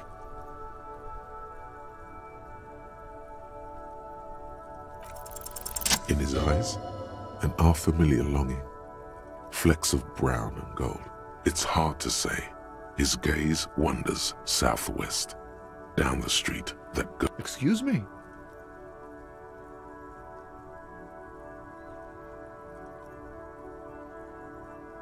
Man, I don't know what to say. Not much anyone can do. There's no helping in absence, you know. I miss my family. They're all I have. My wife, second kid on the way, waiting all the way in Diora. And here I am stuck in this shit, so far from home. Diora of the Seven Seas. It's on the other end of Le Caillou, pretty much, on another island called Laurentide, off mainland. We've got a little place there. Can almost hear my kid laugh when it snows. What's it like? Good. And bad. An ache that brings you joy. I think of them a lot. I dream up these silly scenarios in great detail of living with them. It comforts me. What about you, cop man? You missing someone? Is that what it is? This feeling? No, it's scarier than that. You're pursued by a hunter, smelling of apricots and sorrow, and the past. I feel for you, my friend. It's bad enough to know who you miss. Missing like that doesn't feel like it has much of an upside. But, thanks for this. It's nice to talk to someone, and I know it wasn't easy to ask. I hope you find your way through your own troubles. He ain't one of us drivers. I know that. All accounted for. Otherwise, I haven't really asked about that. Been wasting time right here. Keep him busy. It's easy to see he's telling the truth. He's kept his nose out of the dark stuff. Analyzing the fundamental structural and psychological conditions of being stranded in the midst of a sea of motor lorries and their sad, despondent chauffeur. A sense of surprise there ain't more bodies hanging from more trees. It's like, whatever's going on over at the docks. Workers got a blockade set up, making demands, no way in or out. Some pretty wild stuff, I hear. Like a giant new power crane in half the company? I forget what exactly. Good on them, I guess. I've heard talk there's a company rep in town, too. Like, a strike negotiator type. They'd know what's up. Precise demands and so on. Ah, yes, from the Wild Pines. We'll meet her soon enough, I'm sure. They want to keep that money flowing in, my man. Ka-ching!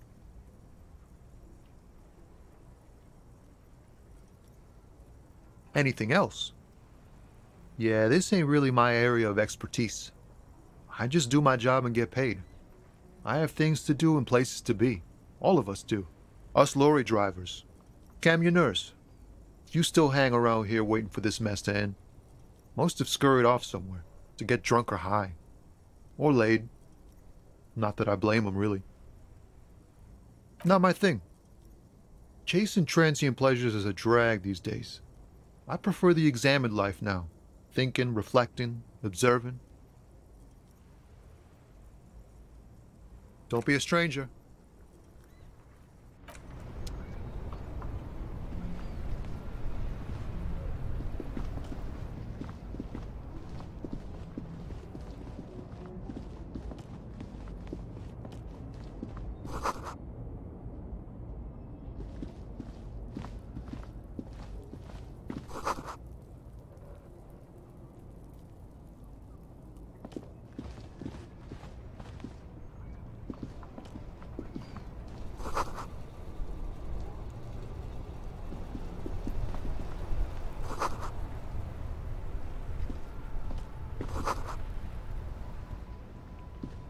The RCM in Martinez. What can I help you with? We don't see a lot of police around here, that's all. Of course. What can I help you with? Sure, I'm done with it. Go easy on that stuff. It gave me a terrible headache. Of course. Where to?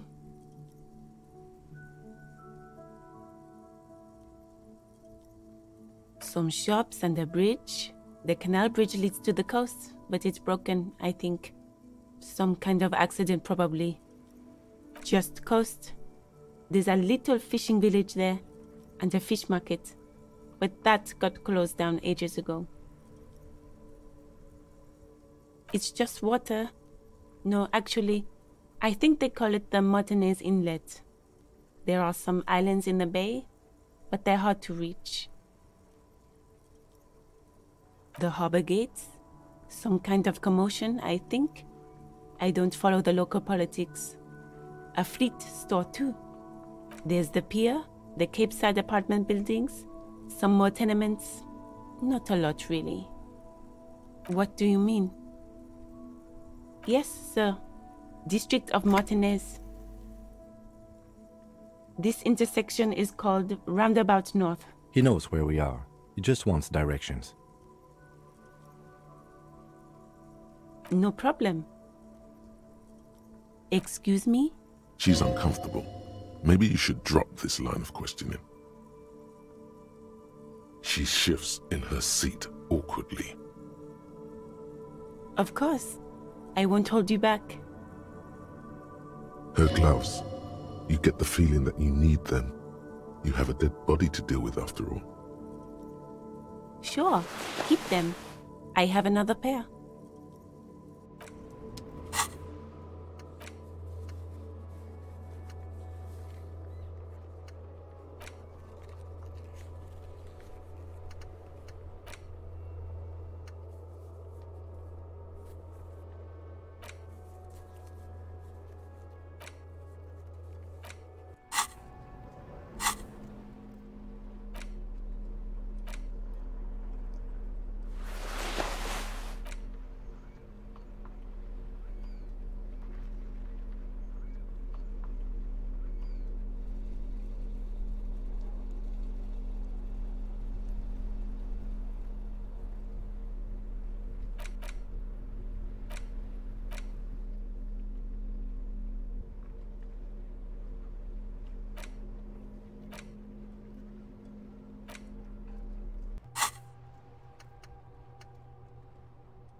That sugary black rum stain on the counter makes you teary-eyed with joy. It's almost touching how syrupy and sticky it is. How long have you been up already?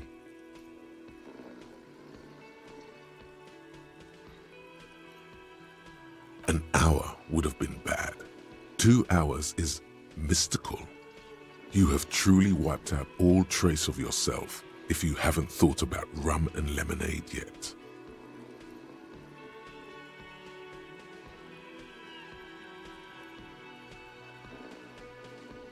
Maybe you haven't turned out well for your drinking. Have you thought about that? Get a goddamn rum and lemonade to yourself, boy.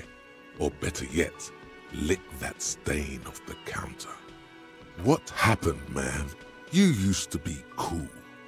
Go get your boring normal person drink then. Get your drink on and your act together.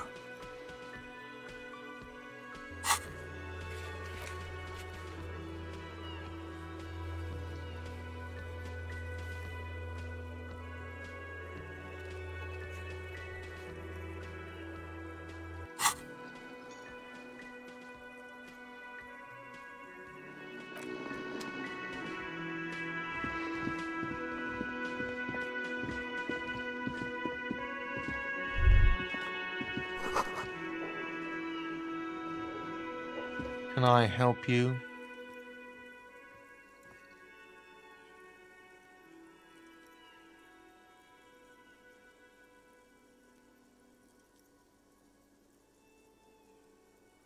What thing?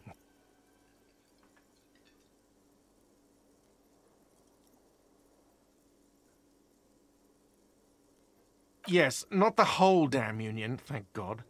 Just the nastiest and loudest faction. They come here in the evenings. Dumb, unruly types. Think they're big shit. But they're good customers. They place big orders and always pay on time. He hates the union, but grudgingly recognizes its power over him. So he's directing his frustration at you instead. Retaliate. We should find out who this Lord faction is, occupying the booth. Loudness means talkative, and we need info. We don't. We have to wait. They'll show up sooner or later.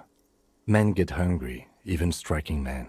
If not today, then they'll be here tomorrow. What are you, a cook now? That's none of your business.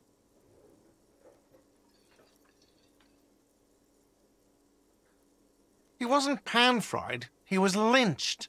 What could the kitchen possibly have to do with... Fine, okay, the kitchen is closed until 1 p.m. because the cook is working. You can snoop around after that, if you must. What? By the way, you should come back to this thing-based questionnaire if you see anything interesting in the whirling later.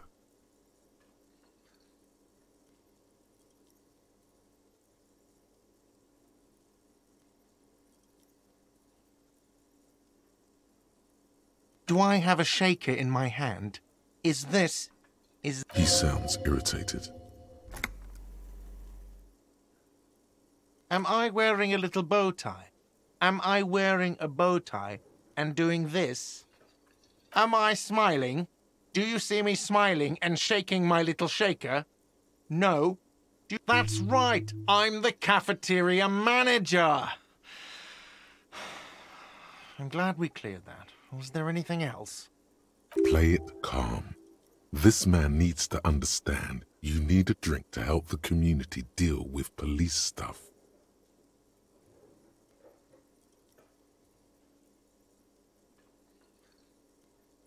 Oh, well, in that case, let me pour you a nice, big, refreshing marinella. Do you want that out of a glass or a pineapple?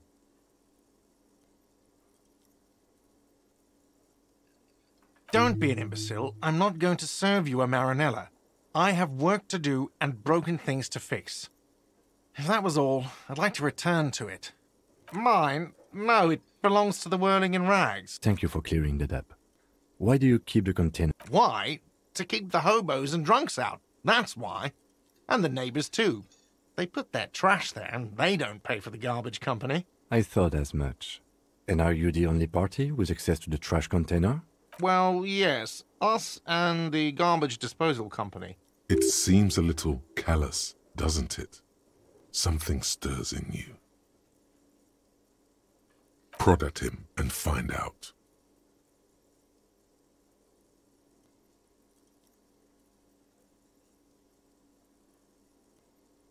What do you need them for? It concerns the case. Please cooperate. Just bring them back once you're done, please. Another thing. Great. Yes? Absolutely out of the question. You wait and see, Cafeteria Manager. Absolutely in the question. First we find a sad banger. Then we sing this place to shit.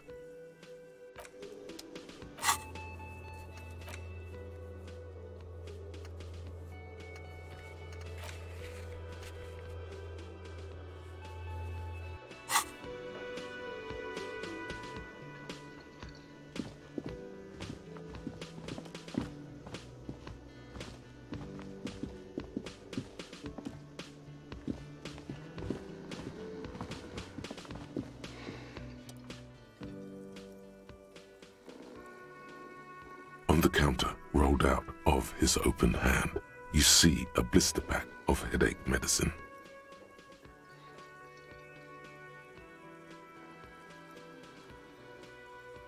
The man does not mind. You probably need them more than he does.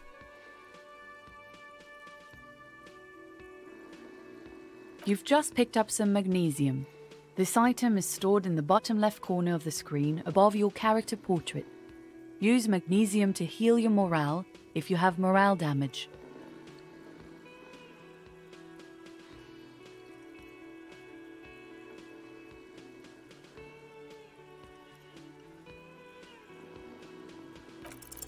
You gently shake his shoulder, but nothing happens.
There he still is, looking right through you with his...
There he still is, looking right through you with his white eyes. The pneumonia only makes it worse. The combination forces tears out of your ducts. You manage to keep it in once. The second time, not so much. When the vomiting is done, your cheeks are wet with tears.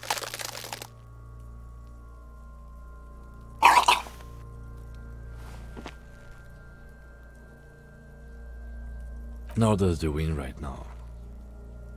The weight is reassuring, like a crenel on solid fortification. Pat, pat, pat. I've seen strong men turn themselves inside out for hours. You are facing tough odds here.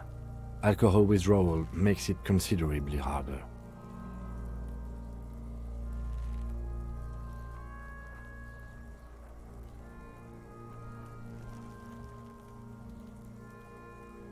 I've seen captains puke their guts out. It never gets easier. You never get used to the smell.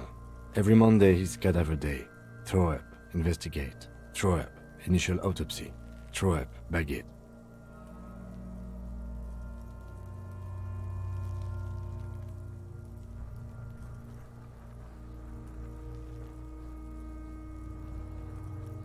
Then drive to the station. Maybe throw up on the way there if you didn't bag the thing tight enough.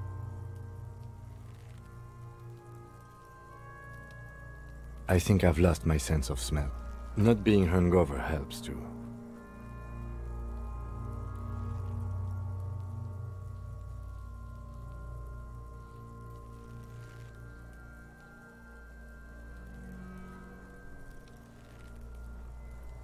No. This is a two-man assignment because it needs 2 officers to complete. I need your help. You need to get your shit together.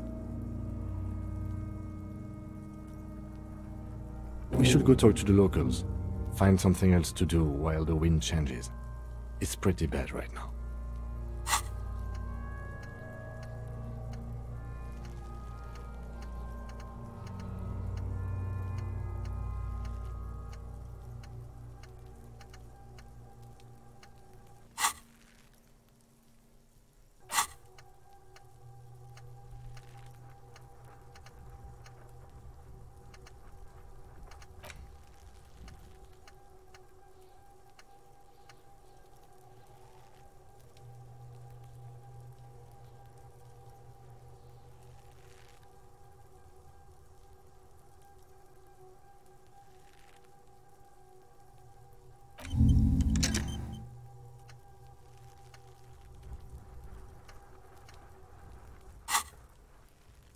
You've gained a thought.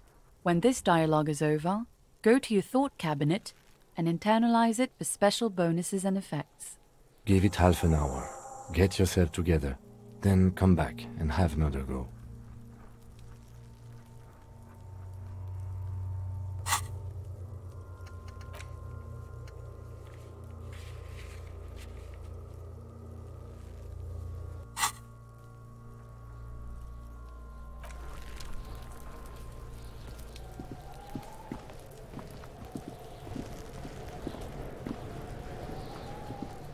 This trash container is locked.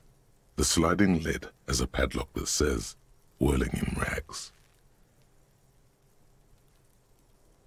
With a well-oiled crack, the lock pops open. Don't. Maybe you shouldn't.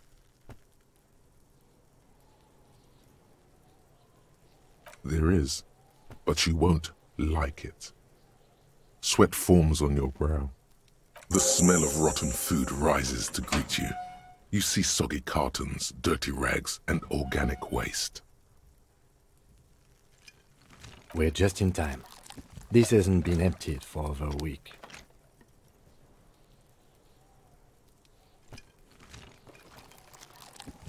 You see milk and egg rest with 1 broken egg in it. Some pasta wrapper.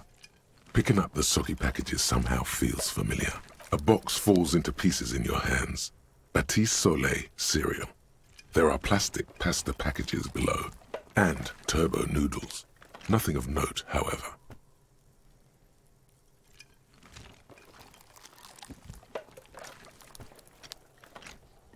Among the threadbare kitchen towels, something catches your eye. A pair of denim trousers.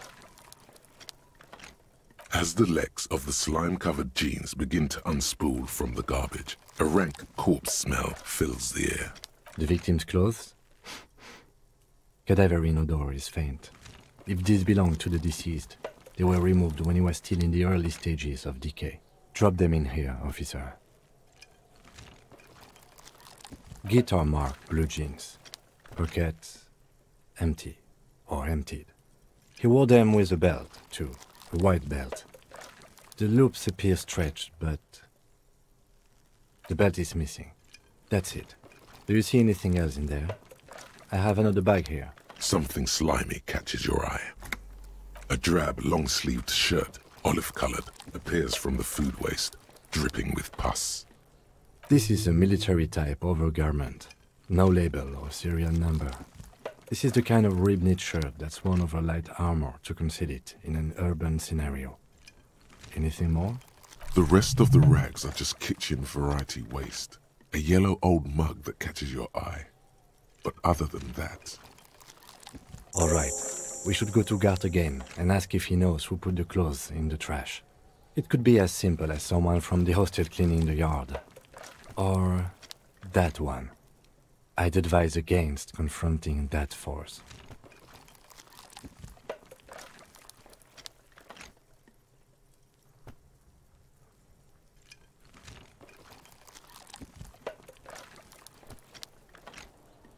Not really.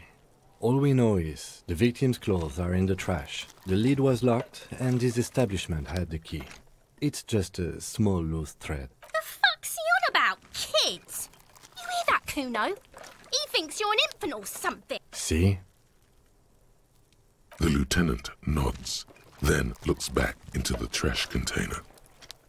You pick out a broken mug with an oddly racist depiction of the yellow man frolicking in saffron.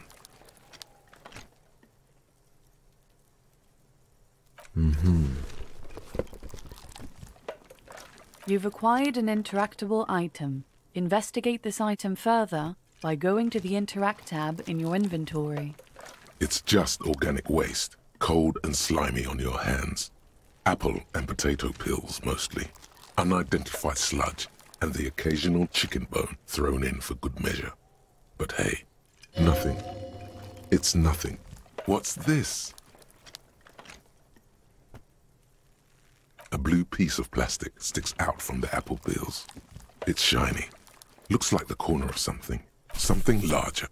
A clipboard. A blue plastic clipboard with moist papers hanging from it. They look badly damaged, but you can still make out forms and notes, written in a man's handwriting.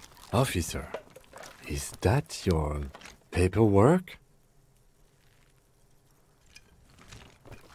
It is, look. The plastic has the RCM street grid on it. You've even got an autopsy form in there. If you don't mind my asking, how could you have let your paperwork end up in the trash?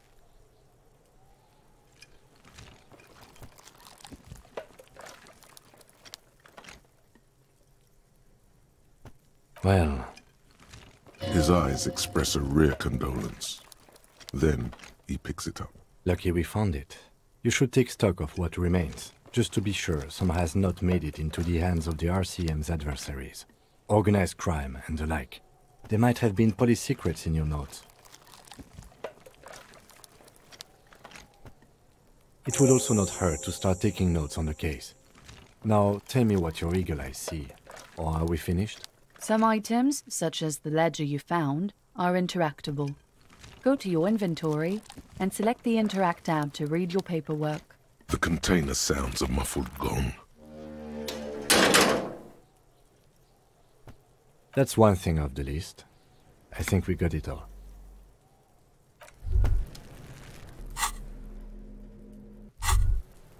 Hey, so we've been monitoring you internally, and now we know your Copo type. Yes, guess what's yours?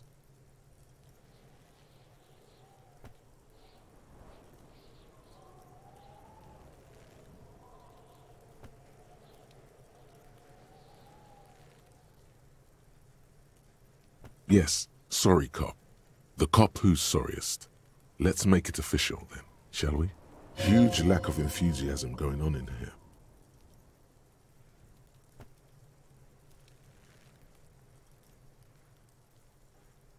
Oh, you know, Apocalypse, Superstellar, the advanced interesting cop, liquid shadow cop. But you're too sorry to say those things. So, here we go? Of course you are. It's okay.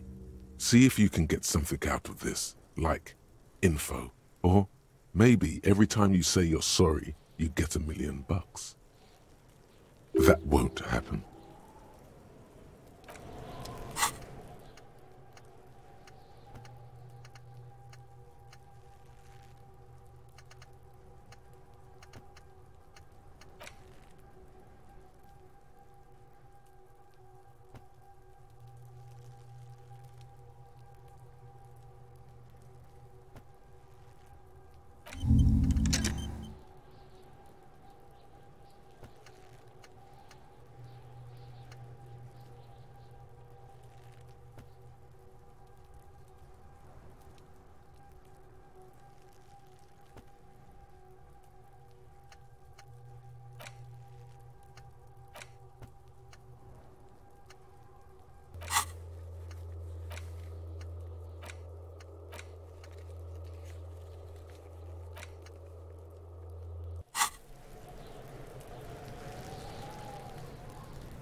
It's just a racist mug. What's there to read here? Not much. Oh boy, here we go. What are you going to say about a broken, tossed-away mug that you dug out of the garbage?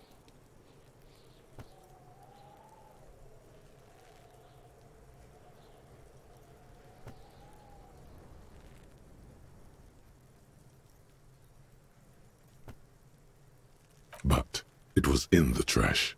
Why not just call it out when you see it? Or do some volunteering work? Just finish your case, detective.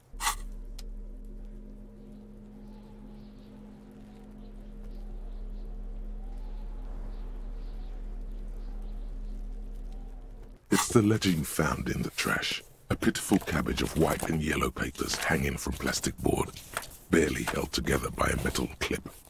This sad display is made complete by the faint smell of urinal cleaner. There's a piece of toilet paper, or is it cleaning tissue? No, it's toilet paper, desperately sticking to the back of the blue plastic clipboard. It's a metaphor for you. Below the pathetics, terror. Do not look into its blue heart.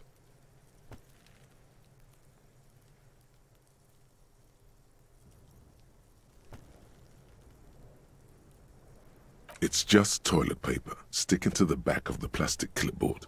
You can take it off if you want. Still wet, the toilet paper peels off the plastic easily. All you have to do is shake it off with your finger and voila! The ledger now looks marginally better. An aluminium block runs the width of the board, biting down on the paperwork. Its crocodile teeth are the only thing keeping the papers together. A regular pencil, the tip worn down to nothing, has been attached to the clip. The surface is interrupted by a silvery sticker. It's rectangular, sparkling with iridescence. You don't know how you didn't notice it before. What? That thing. It's a halogen watermark. We use it for adding information to RCM property. Any capable light with the right wavelength will do. All RCM vehicles have headlights designed to reveal halogen watermarks. Mine too.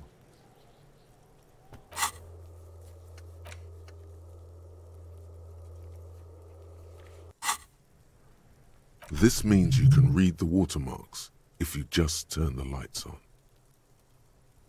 It depends. Aside from an anti-counterfeiting stamp, mine has my station number and address. The information varies by date of issue. How many years you've been on the force, he's thinking. It'll have that. Okay. While a bunch of sodden papers sag from the clipboard in your hand, it's a sorry sight. They're not exactly white. They're yellowed in patches by sunlight and alcohol, and covered in dense blue handwriting. Ink escapes into watercolor patterns, reaching its tendrils across entire pages. The paper itself is checkered, with faint red lines, forming short paragraphs. Once in a while, there's a red stamp that exclaims, "Case files, commit to paper." The case files themselves are plenty.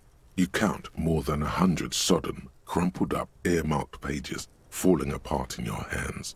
They appear to be sufficiently organized and extremely dense, if mostly illegible.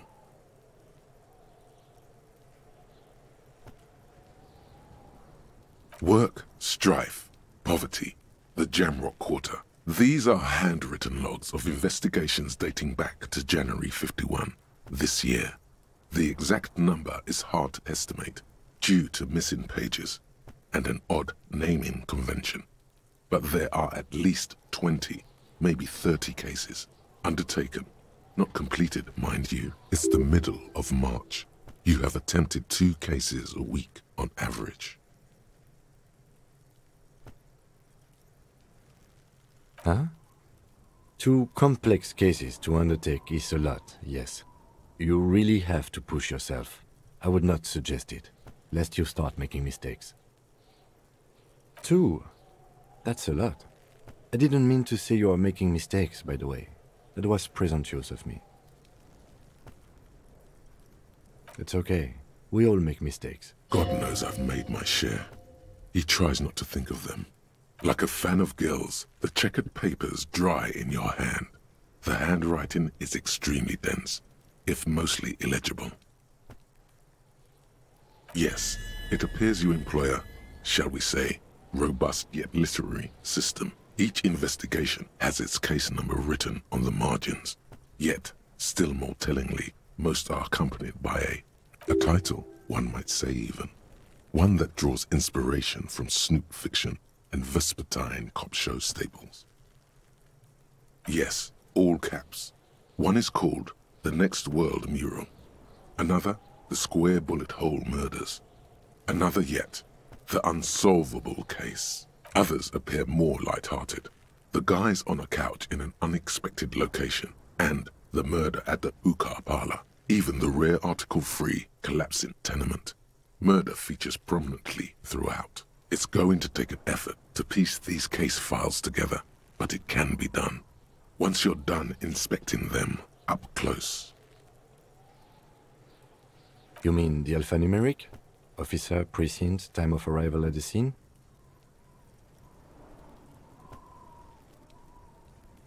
Oh, you mean the titular? Yes, well, so do I.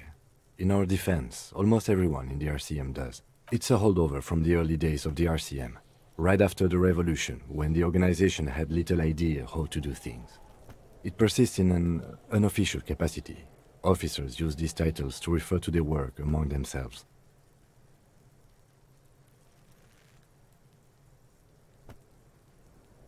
Again, in your defense, I seem to have named one, the man with the hole in his head. That was a real person. His death was real.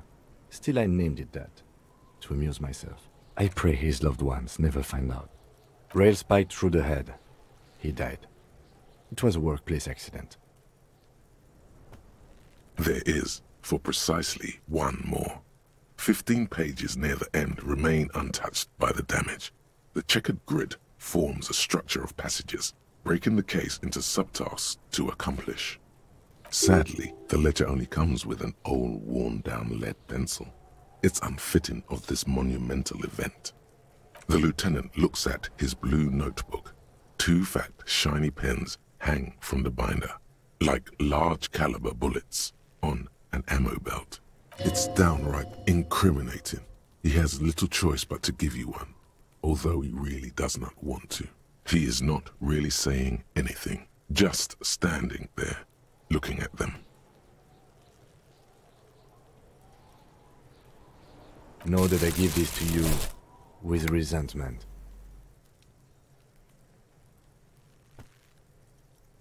The tasks you've completed flow out of the blue oblong pen in a brash freehand uncannily similar to the rest of the letters. The wording comes easily. It's almost robotically simple. A language developed for mental rigor and simplicity. Inspect the victim's body.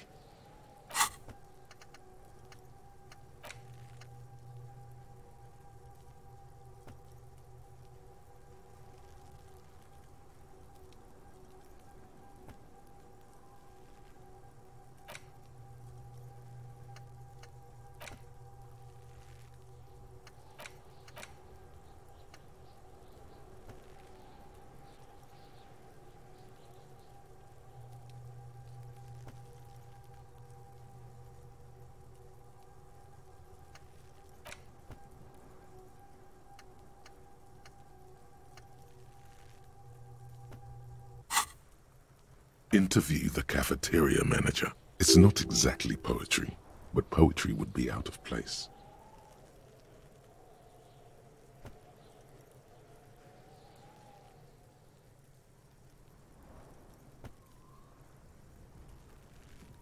A satisfying slash sounds across the paper. You're done, it seems to say. And you, and you. Things to be done, and things already done. The composition of reality. This is an extremely useful tool for a detective of the citizens' militia. Now all that remains is to name the case. No, actually. Any ideas?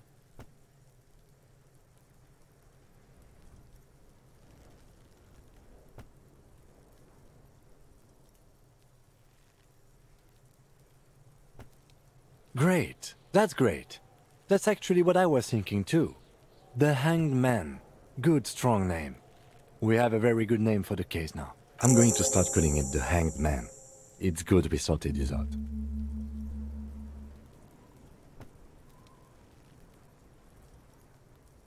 You don't exactly close them, so much as distance yourself from the smelly papers. They're a little further from your nose now.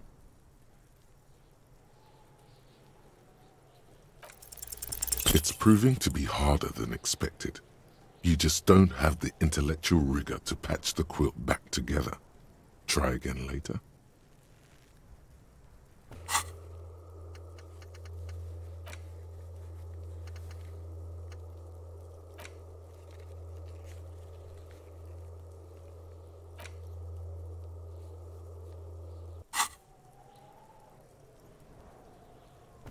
The acidic stench of rotting food is rubbed off on the cellulose. It now forms the base of the experience. This base surrounded by a faint air of spoiled meat, the stuff of death itself, and then sprinkled liberally with the citrus zest of toilet cleaner. It's made of dark blue plastic, hard enough to beat someone to submission with. The edges are rounded, however.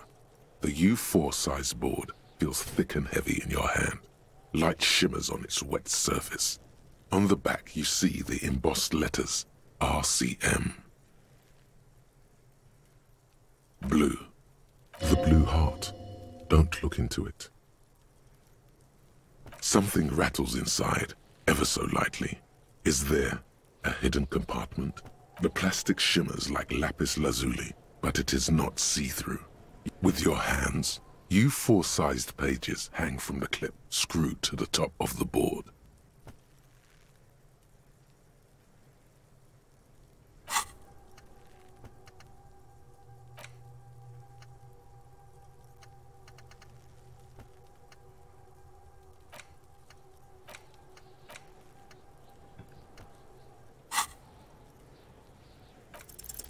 Is not what you end up doing. You squeeze the plastic to slide it open, but nothing happens. Then you bend it some, then crack it. The goddamn thing is stuck. The ledger quivers in your hand. As it shakes, the pages rustle. This pathetic mess suddenly afraid of you for some reason. In the back, you see thin, translucent copier paper. Some neon yellow, some bright red. All covered in boxes, like marching armies. These look like official forms, waiting to be filled out. Then rip them from the binder and hand them out, according to type of form. 3. The topmost are misconduct fines, the middle ones are station calls, and the bottommost are field autopsy forms. Each is easy enough to make sense of. You don't have to be an intellectual giant to do police work. A dozen pages of thin copy paper, bright red in color. You see the parameters of a deceased human form waiting to be filled in. Age, sex, condition of internal organs. These are quite sinister in turn.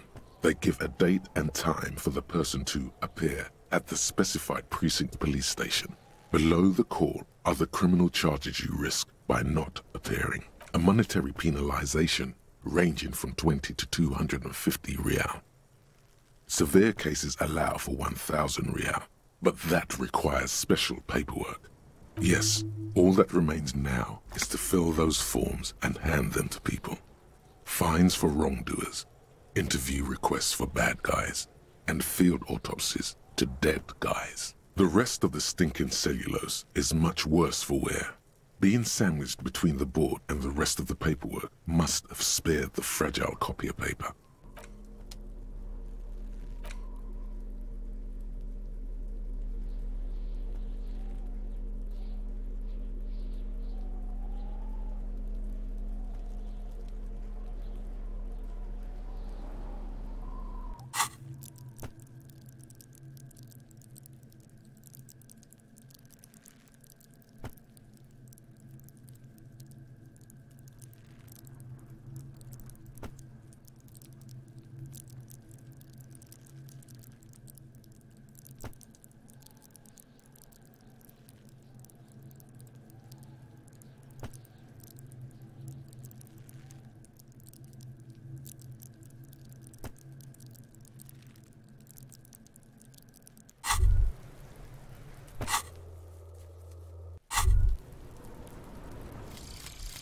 Volumetric ship compressor.